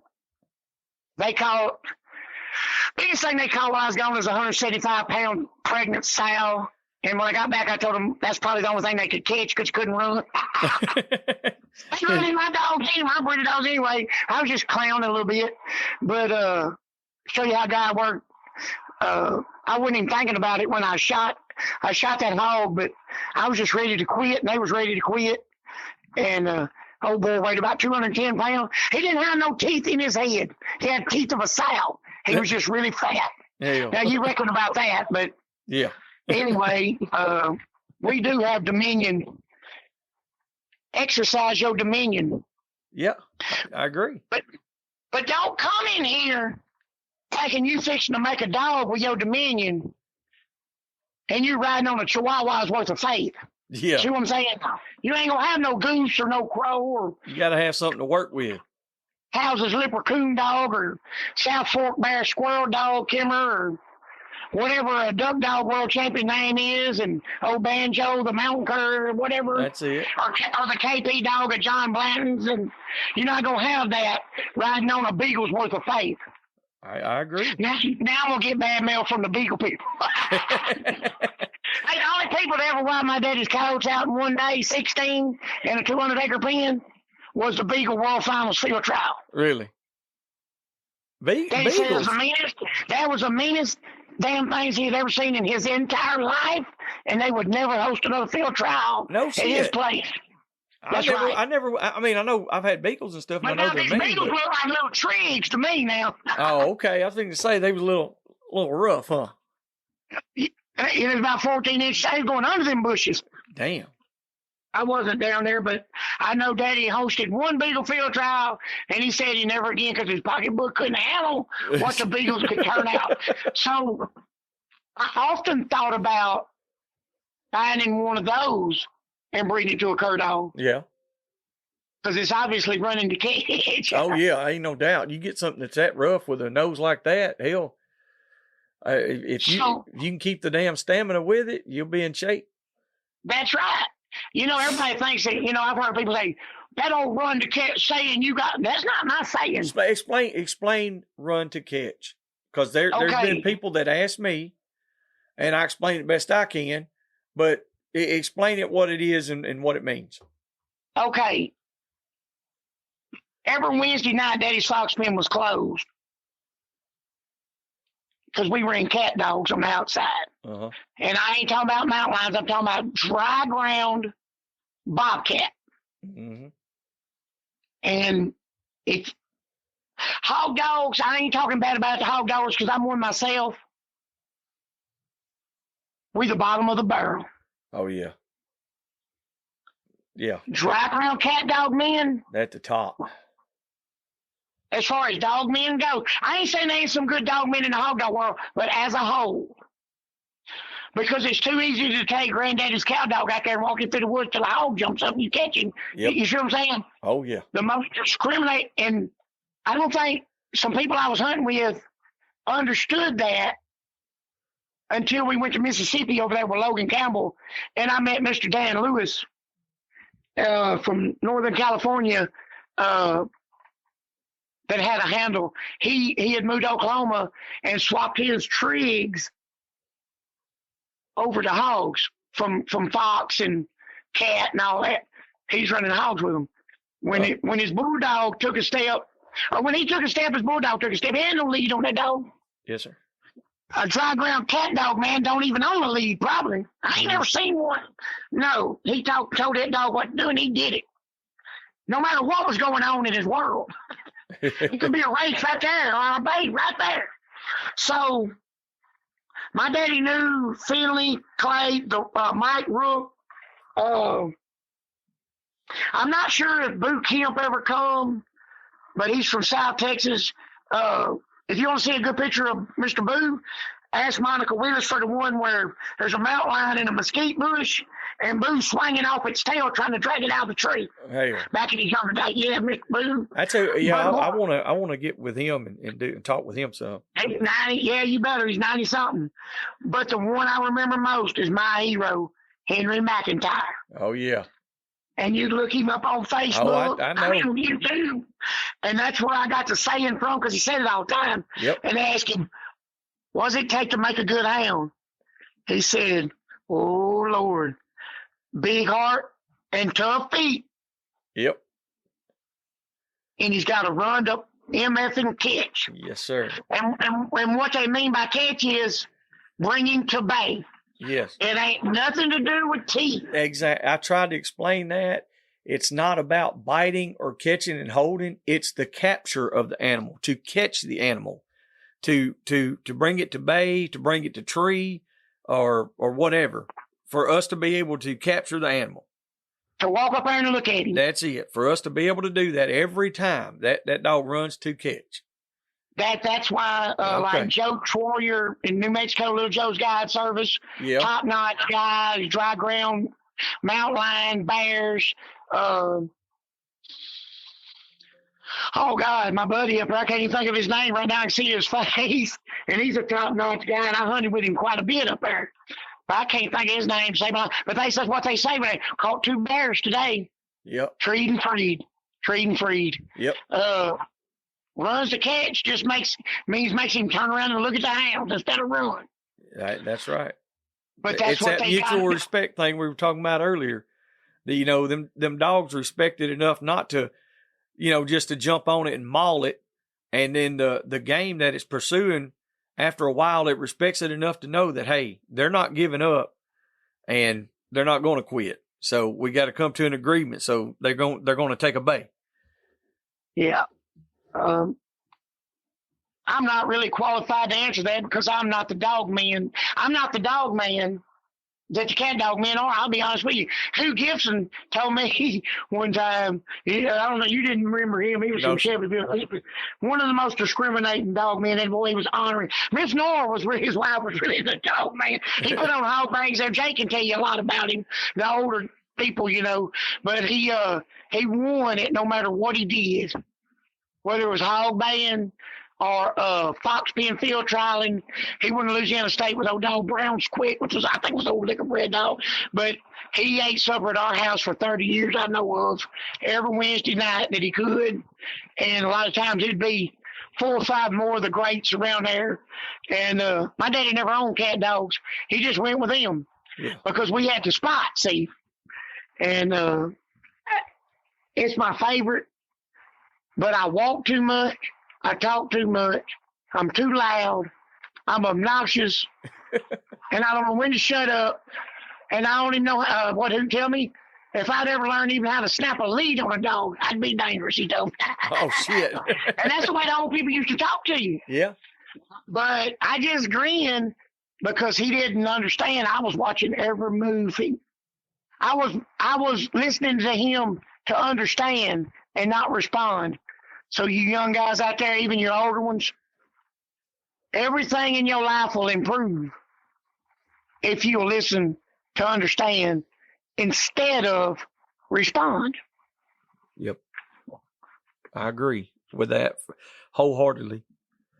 Because it's I don't know where in the hell that come from. That sounded way too intelligent. I mean, honestly, that's deep. But there's so many.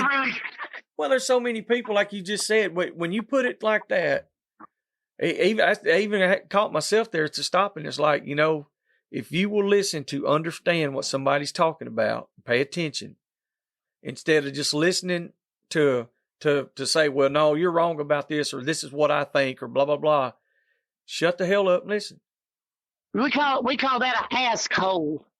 Because I ask you a question, and no matter what you tell them, they go to, like, arguing back with you. No, wait a minute there, partner. Yeah.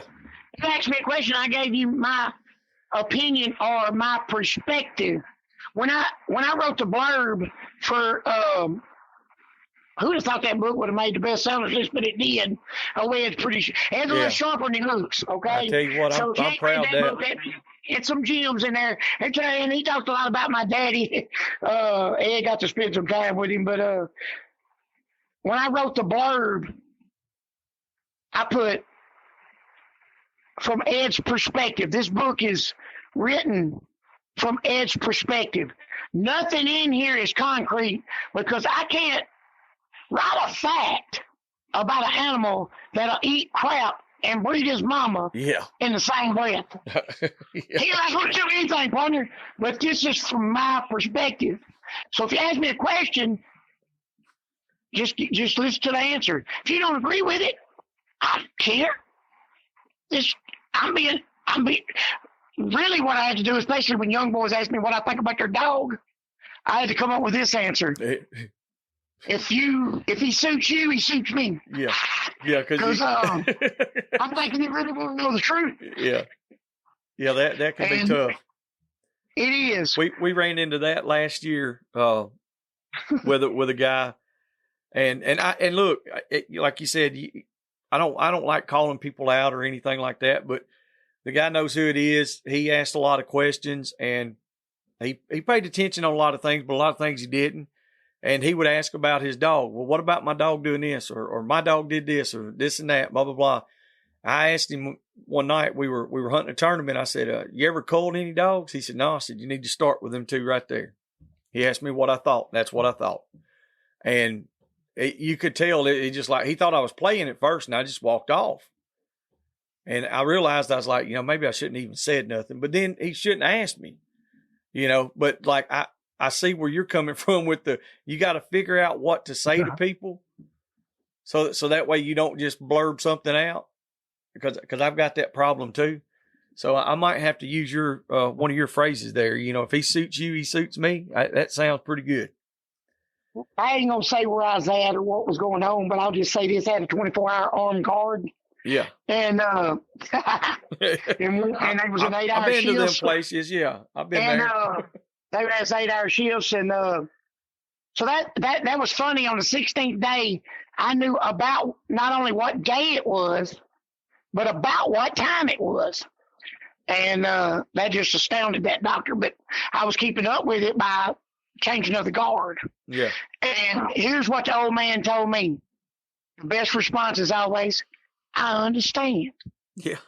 Now, you don't elaborate on what you understand. I mean, you might just understand that he's dumb as heck. Yeah, exactly. I understand. And when they come back, he's like, just say, I understand. Yeah. And then put some space in there before you get offended. All right. Hey, that's even better. Yeah. So now when we're all standing around talking, and somebody asks something, Pat, and I look over there and I say, I understand. You'll know. Yeah, I'm going to start laughing. Yeah, we'll know exactly what we're talking about then, won't we? Yeah. Hey, look, guys, we ain't putting nobody down. No. I guarantee y'all, if y'all around me for an hour, you're going to watch me do something completely. They say, God, you're so intelligent. I say, you know what? I do a lot of dumb stuff to be an intelligent man, man. Yeah. Oh, my goodness. If they're around you for an hour, they're going to love you. I guarantee you. Either that or they're going to hate you. You know what? If you're around, like I won them guys over that wanted to whip me. Yeah. That's that etiquette. That's where that etiquette comes in. Because I was scared of them. I didn't win them over because I was scared of them. I didn't need nothing in the paper on the arrest report about a hog hunter doing nothing. Yeah. Didn't need no 5 o'clock news. I understood because of the greater good and the big picture. Mm-hmm. That's why I go to Uncle Earl's. That's it. And plus, I helped Jake. Jake asked me, I'm going to go. Me and him, I don't know. I hate to talk too good about him. I said in that magazine article, say that head's already Boone Crockett worthy. I hate to blow it up anymore, But he is who he is, but he's always treated me good. Yep. But I am who I am, too, now. That's like I was talking to somebody earlier, and they said, boy, we really get along. I said, it's because we're the same kind of weird. Yeah. There you go. But that's true about Jake. Like you said, he's always treated me good. I don't care what he's done to somebody else, because he ain't done nothing to me for me to even think that he would do somebody else different, Well, he's always been straight with me. Put the whole story in proper context, probably. Yeah. That's generally what comes about it. That I have found, if somebody has a disagreement or they see things different than the way he sees it, it's usually because he didn't just roll over and kiss their ass. He didn't just say, "Oh, it's okay, baby." It's probably more along the lines of he just told him, hey, it is what it is, and moved on. And 99%, the reason I bragged on him is 99% of the time after we get all by ourselves, because we sit at night and talk about what went on during the day, he'll say, you was absolutely right, but for the bigger picture, for the greater cause, yeah, we just got to go this direction or that direction. And that's why, though, I can't see the woods class making it a whole lot longer. Ed Barnes' idea, we tried it. It's just, it ain't enough sugar for the honey. You know what I'm saying? Yeah. No, I get it. I do. It's one of those deals. It's just, it's going to be hard to do because there's going to be somebody there's always going to be somebody that's trying to slide something in, something shady or arguing. It's always something, you know.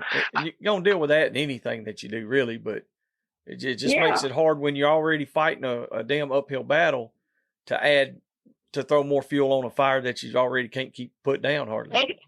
It's like that book I wrote. Remember that time when you had that boar competition? Yeah. How to guess the weight of a boar hog, you know? That's right. Yep. You wait till 5 minutes before the hunt's over and you're making 5 more pounds. And That's it. Hey, that's Uncle Pat. Hey, look here. Hey, look, if we can't cheat our buddies, ain't nobody else going to let us. That's exactly right. You know, and speaking of that, we're fixing to have that Shankathon. We're going to have another hunt this year. And we came to the conclusion over the past couple of years of doing it, is if somebody's going to cheat or try to cheat, that's on them. I can't stop them from trying. Now I can catch them at it, and we have, and I haven't expressed it, and we haven't made it public a whole lot or none of that. But there's been some videos that you could tell that they weren't acceptable, and so they were not accepted. I'm not going to cheat a whole group of guys that are out here hunting and doing it the right way because one person wants to be a dumbass. Sorry, it ain't happening. Right. But like you said, it seems like it's always somebody's trying to cheat their buddy, and that's what really sucks about it, is because it seems like it was people that you know. It always is. You could have somebody on the corner of the street, at the street light, giving out $100 bills, but the rule was you couldn't give it one. Somebody messed it up within 30 minutes trying to get two, somehow, some way. Oh, yeah, without a doubt. Giving out $100 bills, somebody would try to get two and mess it up for everybody else. And you know, I used to hear a lot of guys talk about, you know, supporting your friends and supporting your family, like in business and stuff. You know, we got a little business, which I've had my own business for a long time. You know, it's crazy because, like, even to this day, people that are in my family, they'll drive right by our store, go right down over here and buy whatever they need for their dog. But then you'll also, like, people that I knew that were my buddies or my friends, they'll drive out of their way and will choose to spend more money and shop with us because they're really supporting us.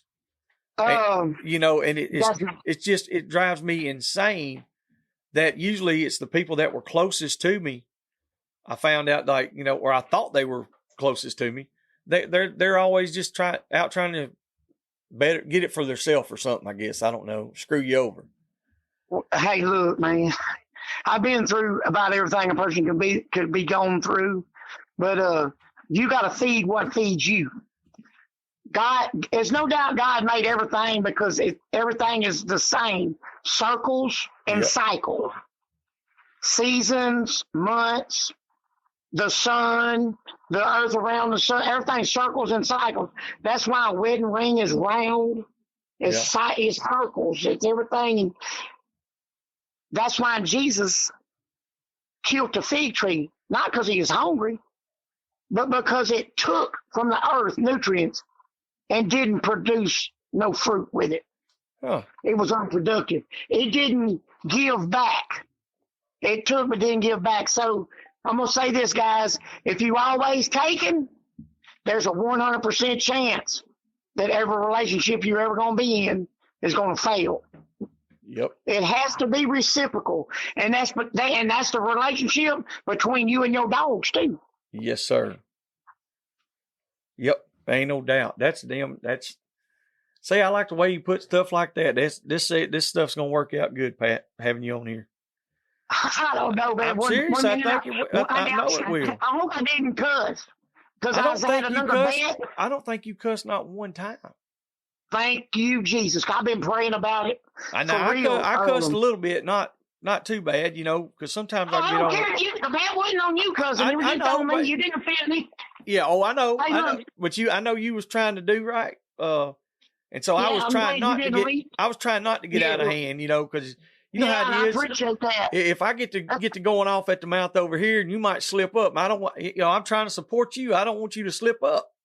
Hey, I'm responsible for me. I used to talk to them drug addicts because I'm a drug addict, but I've been there, but I ain't no more. Been a long time, and them moms that say, well, them old pushers just got them on that dope. I said, ma'am, I don't know what kind of pushers they got, but the ones I had made me buy it. Yeah. They didn't show nothing that much. Yeah, exactly. It's your own when choice. You quit babying your baby, he'll tighten up and become a man. You damn or right. a woman. That's a fact. Any kind of answer you want, and if I can ever help anybody with answering the Bible, for some reason I know it. I wanted to be an outlaw, and God just wouldn't let me.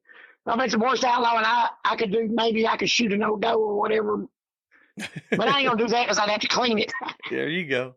But I've noticed that over the time that we've known each other is you do know a lot about the Bible and Scripture. And I don't know how. Well, I mean, I couldn't tell you where nothing. I know it starts with Genesis. Yeah. And ends with Revelation. Well, I mean, somewhere in the middle, you got it from somewhere. And I can tell you, I was on rock bottom, and I just read the Bible for what it was, like a child, like you say you're supposed to read it. And I took all the religion out of it, and I started doing what they done.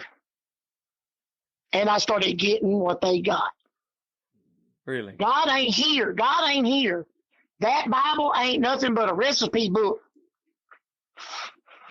Some people try to beat you over the head with it. It's not for that. No. It's a self-help medical book. It's a recipe book. It's if you looking for a certain goal, just go in the Bible and read about what they did and do that, and you'll get it. Yeah. God ain't here. He left. There you go. See, y'all. He was gonna, yeah. Y'all listeners need to pay attention. Uncle Pat's dropping that knowledge. So you want to know how I get my dogs to run? I just declare my dominion over them and tell them, you're such a good dog. And I have people look at me like, my God, that's a good dog. Yeah. There you go. A little bit, because that's what, Jesus didn't tell the wind to quit blowing. He said peace. So I'm not going to tell my dog to quit baying that armadillo. Yeah. I'm going to say, boy, look at him bay. I'm just going to leave the armadillo part off. Yep. And, I calling things that are not is what it's called. Calling things that are not as though they were. And over time, like you get a lot of guys that are, younger generation that's just starting out with dogs. What you just said, like your dog baying armadillo. And, there's a lot of them, they get it handed down to them. It's monkey see, monkey do. So they'll take a lead and whoop that dog's ass real good and all this. And I don't. I don't. The dog doesn't know that it's trash or whatever you want to call it because it's game. The dog's doing what he's supposed to do. So over the course of the next 2 or 3 years, as long as you put him on what you want him to run, that's what he's going to run. You failed the dog by not putting him where a hog was at. Yeah, you messed it up because I know dogs that have never ran. I got dogs that have never ran any off game that we didn't want to run, but I always put them in the spot where there's hogs. So I just thought I'd throw that out there for some of the guys that are dealing with trash breaking or whatever you want to call it. A lot of times that'll just straighten itself out. Oh yeah, but now I'm gonna tell you, about 3 or 4 it'll straighten out. But I got a dog right now, 8 years old. If I drop him 3 times where ain't no hogs, he's thinking it's deer season. Yeah. Because he said, I know Pat ain't with this dumb. So it must be December the 10th. Yeah. And I missed it somewhere. And that goes back to putting them in the spot where the hogs are at, That's what I'm saying. Yeah, the dog's going, by the 3rd time, I mean, he's done trailed out. And people says, well, you'll never bay a hog. Let me tell y'all something. if I show up with a dog like around, now I'll take anything up with Jake and him because I mean they got better dog. I mean I don't care, but like if I go off in some like in a little bit of a push, you can believe one thing I did. I brought a dog, a real one. I didn't go. If I didn't think I couldn't win, I didn't go, you know? Yeah, exactly. I don't like to see. I just stay out of the fight. I'm a little bit chicken crappy is what I'm trying to tell you. Yeah. But if you see me, hey, look, if you see me betting on something, just follow in behind me. Yeah. Because I know something. Something's happening. Yeah. You bet. So a lot of times when I jump these deer, that dog's still doing the same thing he's supposed to do on that hog. Runs to catch. Yep. Everybody's seen the video. That ain't fake. You can ask Carter, whatever. I had a video of 155-inch 8-point. Yeah. Did you see it at Earl's? Yeah. Now I didn't tie him. Yeah. I didn't tie him, and the dog's 7 years old.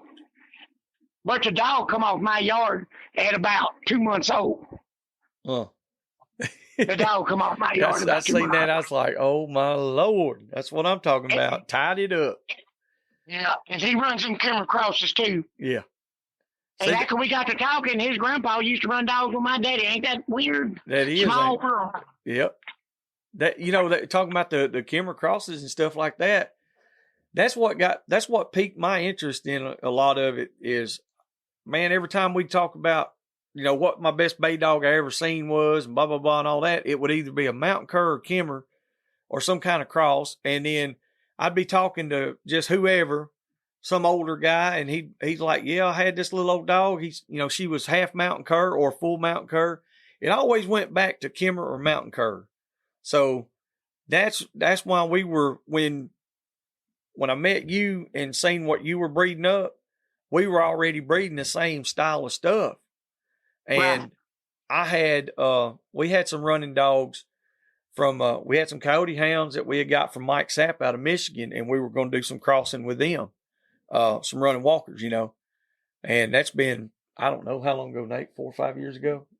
Probably. Oh, he's a good dude, ain't he? Yeah, he's a mess. And so, like I said, it always would revert back to that kimmer or mountain cur, and we've always had squirrel dogs. So hell, I got mountain curs, and now we got kimmers. We didn't have kimmers at first, but we had old stock mountain curs, and which I like brindle dogs. And man, I'm gonna tell you, I like the busher type kimmer. You ought to know what that means. Oh yeah. That's the old, hey, look, that old rough hair. I showed up over there and they had some black guys from Indiana. Got hair about an inch and a half long, sticking off his man, ass. I dropped that old shaggy dog out. Where'd you get that? I said, I picked him up at the dump on the way over here. That's it. Hey, them plots was out there. I ain't talking about you plot guys. Don't get on to me. Yeah. But these guys is like they placing in these competitions. Look here, that's Shaggy. But let me tell you what old Shaggy is. He's half kimmer and half July. Out of the best ones money can buy. I mean, he's bred. He's just Shaggy. And it's coming from probably from the Irish Wolfhound in the July. Yeah. And the Busher type kimmer. And he might get killed tomorrow, but he's never been cut. Because of that shaggy coarse hair. Yep. It'll turn that tooth. I don't know. The old people used to say it. They done it for cocklebur. People says, you don't get no cockleburs in that shaggy hair. No. Not a one. Not a one. We've been running Airedale. I've run the long-haired Jags for years. Then we cross them back with the Airedale. And I still got them on my yard to this day. I still run them. I like running a rough coat dog. And like you said, I had a dog named King. He got killed summer before last. Had him for 9 years as a straight running catch dog. And I guarantee you I never put more than a half dozen staples in him in 9 years. And he finally met one. He got so old he couldn't get out of the way. Well, listen, he was caught on the hog. The hog was like 270. I think we weighed him as 265 or 275. And another hog was there. They had rallied up, and while he was caught, they was working him over, and I actually had to put him down. It was the injuries were so bad we couldn't put him back together. But I put it this way: he was laid on the bed of that Ranger, on that buggy, He was laying there taking them shallow breaths, and I whistled a little bit. And I had tears running down my cheeks. I said, "You ready to go get him?" That son gun picked his head up and went to sliding sideways. Everything that was inside of him was strolled out. And this son gun strolled up, tried to get up and go again. And I carried him over there. Me and him sat down and talked for a minute, and we got it over with, But that shaggy hair saved him for many, many, many years. And I'll go with that. Didn't ever get no bunch of cuckaburs or none of that junk in their hair. That coarse hair, like you said, it'll turn a tooth. Hey, I'm gonna say something. You was talking about crazy. Mr. Rodney Andrews wanted one of them general league bad. Yeah. And you can't help but like him. And he's an old dog man too. He knows what he's looking at. Oh yeah. So I gave him one. I said, but now this is different now. I'm just telling you, he called me and says, how you keep them in a pen? I was like, well, carefully. If there's a knothole, they will get out. They'll stand there and watch you open that gate. And you close the gate, he'll just rear up there and take his foot and do what you did. Yep. I mean, so it was summertime, and the puppy was maybe about 6 or 7 months old. Had to be the end of summer.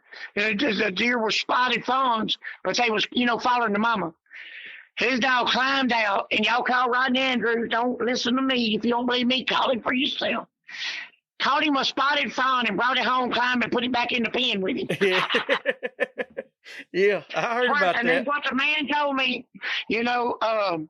I ain't saying he did no big feat because Spotted Fawn barely could probably run. I'm just saying he just brought it home with him like a duck dog. Well, I can say that's a good retrieve on any I've ever seen. I guarantee you. I don't remember if the dude was alive or dead when he did it, but yeah. Don't matter. He brought it back home. That's a meat dog. Yeah. So call Rodney Andrews.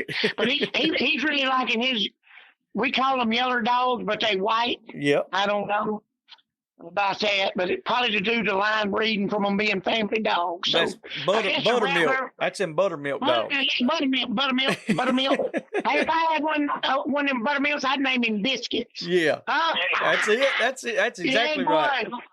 Oh my God. So kind of wrapping everything up, yep. I think we would come to the conclusion that no matter what the breed of dog is, but especially a buttermilk dog, we want to get it from a family. Yes. Guy, not a dog jockey. And then proper etiquette would be if your dog bites a dog's ear off, go find the man right then. Tell him. And try to get him fixed up. Yeah. Proper etiquette. Chances are he's going to understand that things happen. He's probably not even going to be that damn mad about it. I mean, even if he is, he'll calm down and get to thinking about, hey, well, at least he came and told me. That's right. And that'll get you a long ways. A fast barking dog's better than a silent, slow dog. Yep. I think that too. I do. And what else do we say? I don't know. You can't sign the back of divorce papers like a car title. I know that today. Exactly. I don't know. I'm gonna hang on to mine. She's been doing pretty good. She's put up with me for about 20 years. So. Well, I'm gonna hang on you probably didn't do like I did. Say, I didn't go to the rule book like I do on everything else. Yeah. I just found somebody I liked, and it was what I had to hide. But the Bible says they got to be a wife first. Yeah. And that's where, sometimes you need to be a husband. I don't know, but Sun Tzu's Art of War is a book that was written 500 years before Jesus walked the face of the earth, and it's still in print today. My other piece of advice is made about 70-some pages. Read that. Yeah. The son, he invented the game of chess to teach his soldiers strategy. The emperor cut his legs off and gouged his eyes out because he was scared of him.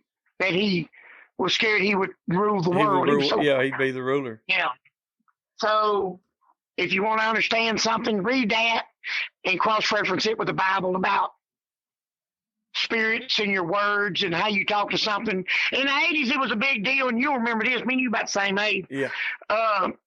Where they put plants in two different office buildings. Uh-huh. And one set of people talk negative and one set of people talk positive to their plant. And negative wilted and died, and the other one with the positive speech flourished. Would flourish, yep. And that's where I use that to talk to these dogs. I don't never say, I don't never get on to them too much. If I do, the tone is still correct. Yes. Because you have what you say, first in thy mouth and then in thy heart. And it'll be the same way for him. And as Jake says it, then he'll bleed for you. Yep. Ain't no doubt, brother. And when you get one that does that, you'll know. Yeah. Oh, yeah. Yeah, you'll know. He might be just an old mediocre dog, but when you see him bleed for you, yep. he's the best thing since sliced bread. You ain't lying. And I've had a few of them. I've been blessed and had them. I've told a lot of guys, I said, I used to think I had some good dogs until I went and seen some good dogs. And then I realized I was like, damn. Yeah. And then when I did get a short enough dog and they give you everything they got, it's a different feeling. It's, it really is. And I hope all these guys that listen, I hope the ones that had dogs that they're lucky enough to have had a dog like that, or they got one in the near future. And all you young guys, please pay attention to what Pat just said about the way you talk to your dogs and stuff. I preach the energy that dog can feel, and he will act the same way you're acting. That goes hand in hand, man. He hit it dead on. So y'all really pay attention like to your that. Horse, just like your horse takes it through the back. Yep. When you back in that box, the bulldog, road, calf, road, whatever. Hey, look, I love the rodeo. I ain't no good at it. I got zero athletic ability, but I love it. But I know one thing's for sure. That dog takes it down that lead just like that horse does through his backbone. Yes, sir. You don't believe me? I will tell you about this fat girl I was sitting on one time, and she farted. I felt it shook. It felt like the earth was shaking. It ain't. I mean, it's a bad analogy. I'm just trying to be funny. But no, it's the thing. I probably just placed my bet right then. You reckon? Yeah. We may have to get Nathan to edit that out. But you know what I'm saying? Oh yeah, it's the truth. I mean, it's one of those deals where, and the older you get, like Pat was saying earlier, y'all, these old time dog guys, they wouldn't giving you nothing. They didn't tell you nothing. They didn't help you. They're not going to give you a stick to hit them over their own head. So we had to learn a lot of this on our own, or by watching. Once they saw you wasn't a one-hitter quitter. Yep, then they would.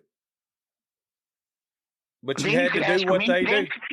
Then you didn't have to ask them anything. No. They would see you doing something wrong and walk over here. Come here, you little dummy. You ain't never going to. They talk bad to you when they was doing it, too. Oh, Lord. You ain't never going to learn nothing. You still dumb as hell, boy. What you know you do it like this. Yep. They'll start taking it. And just let them. Just let them because they mean well. Oh, exactly. Even though they're mean, they mean well. And nowadays, Pat, that would be mean now. If people talk the way that we were talked to and treated the way they talked to, I think the world would be a way better place. I'll tell y'all about 75% of y'all have better dogs if you change hunting buddies. Oh, that'd be the first damn thing. Hey man, people won't even change hunting buddies because so and so's got a good spot. I don't give a damn. He's got the best spot in the world. If he ain't worth the shit, I ain't going. Because your dogs pick it up. Yep. Your dog's just gonna pick it up. Without a doubt. So, all right. Well, what else did we go over, Pat? Like you said, we were getting close to wrapping up. I got so sidetracked. Man, I got so sidetracked. I don't even know, man. Well, we answered all the questions. Like with the yellow dog lines, Garrett, and Rowdy, they gave some insight on those. Right. The lineage. He told me, which we already knew that Randy Wright didn't breed Weatherford Ben. Yes. But I'm gonna tell you, I never liked the Ben dogs. But now he had a dog at Pistolero. Yes. Now I like that dog. I had a dog off of him that did good. Okay. But the jip was off of that Montana dog. It went all in bed. I think was off Montana. May have been Coachella. Old Bill Parker had it, and I bred it to that dog off of that Pistolero, and I think the jip went back to Okefenokee Cowboy out of Florida. Yep. Man, y'all look, it's been a long time ago. That little yellow But dog, those, Charlie. Those dogs those dogs casted. They waterproof yellow, but they casted. That yellow dog, Charlie, I had, he got killed the same time my king dog did. He was out of that Montana dog. Okay. And I'm telling you, he was a dude. Once he figured it out, he was a little late starter. And partially that was on my fault because he was the first one that we ever got to try to do bay pinning with.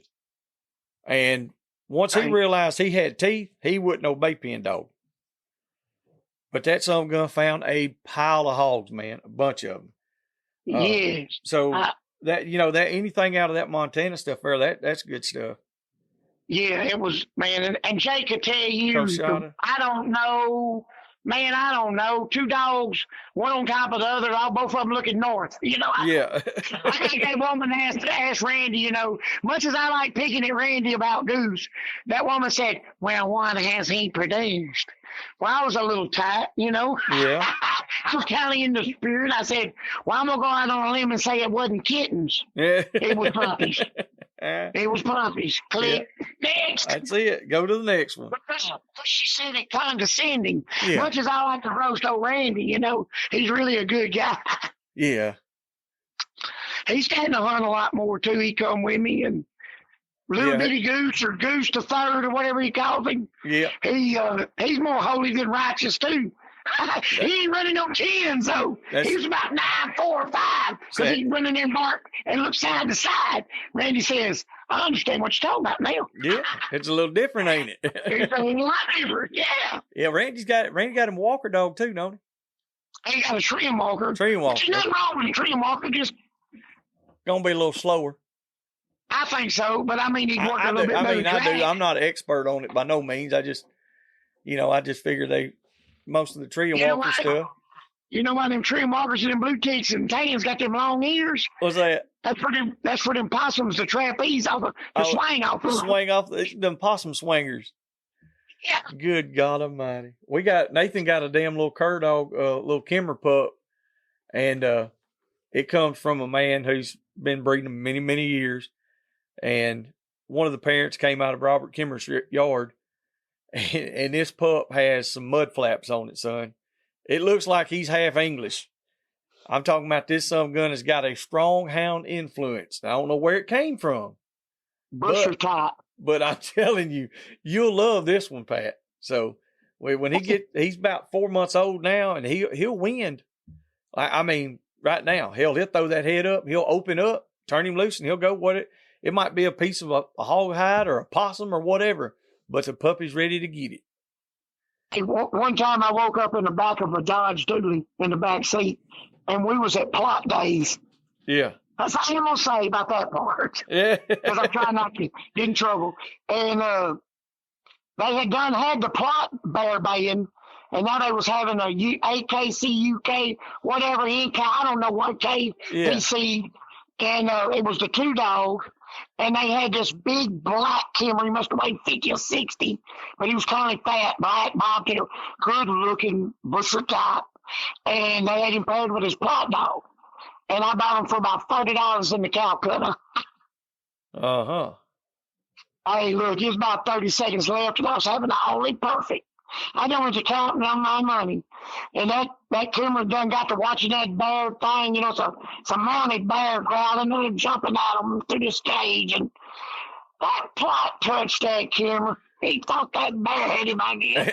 Son, old Ty Dog must have weighed 80. It didn't matter. That Kimmer cur grabbed him, picked that whole dog up and shook him. That went my 40. Yeah, he was gone.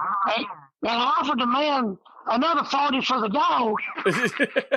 He got bad offended. Yeah. And then he figured out I was just holding him. Yeah. I didn't want that dog. If they'd have bit me, I'd still be trying to sew it up. Yeah, that'd be pretty rough. Yeah, I thought they was going to get a breaking stick in there. I'd use a hot shot with a long damn one, don't it? Long handle.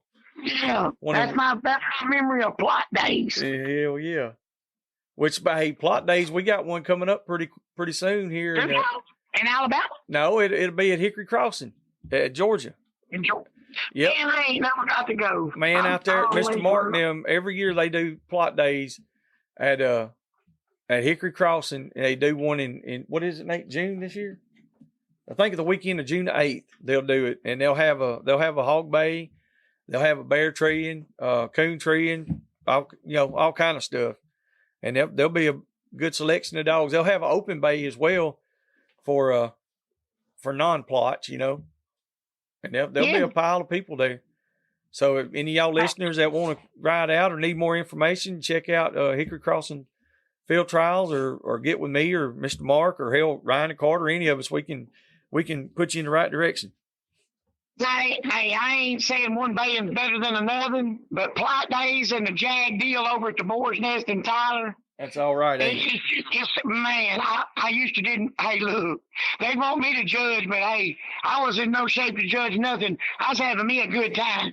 We was treeing coons and blood trailing and chasing a fox through this thing. Yep. Man, hey, look, it wasn't just that same old redundant deal, which I ain't down in hog baying, but them little dogs is amazing anyway. They sure I are. owned some of them one time, then I found somebody I didn't like and gave them to them. Yeah, that's about what. Man, boy, they mean as a whip snake. We've got a few here. I don't know how many we got. We probably got 5 or 6 of my old ones. They are cool. They are cool little animals. Yeah, they'll bleed for you. All these will, and they'll make stuff bleed for you too. Oh yeah, geographical location. Yeah, they have their place. I promise you. You get these brush piles and these thickets around here, real thick stuff. Hey, yeah, they'll be in on them before they can even move, buddy. And they don't bait too good though. Not none of these. We done talked 3 hours. I imagine so. I figure it's a pretty good segment for the first one that we've done. So we've done covered everything that on the question part and a bunch of stuff that wasn't on the question part. So I'm with you. I say we wrap this dude up, and we'll get some more. Get the listeners to give us some more questions. Yeah. Yeah, send us some more questions. Send us some more questions and stuff. We'll do this. We'll try to do this every couple of weeks or so. That sounds good to me. Or as many questions as they send. If we get a good response, we'll do it as often as we need to. Whatever works out for you, Pat. Hey, if you give me a little feedback, like I told somebody, I can do anything but make a full-blood Democrat under proper motivation. we all know a lot of stuff. We just don't all know it at the same time. Yep. Tonight, talking, I may not have learned nothing, but I relearned a bunch of stuff tonight. Yes, sir. And I appreciate the questions, and it jogs your memory and jogs your mind, and it's just a good feeling, It really is, and like I said, I think this will work out good, and man, we appreciate your time. We really appreciate you, just taking time out of your day to do this, and it helps us by listeners, because they want to hear you, they want to hear your knowledge, and they want to talk with you, and see what you got to say about some of the stuff that they want to know. So. I think it's all worked out pretty good. So y'all listeners out there, make sure that you give us some feedback, because we don't know what else to do until we just winging it. So y'all got to give us something to go by. That's right. And we love y'all. All right. Don't forget it. That's the real deal. Yes, sir. We gotta have these. We gotta have the listeners. We gotta have the next generation. So if y'all make sure you take them kids hunting and fishing. And if y'all ever want to go hunt, all you got to do is holler at any of us, and we'll go get after it.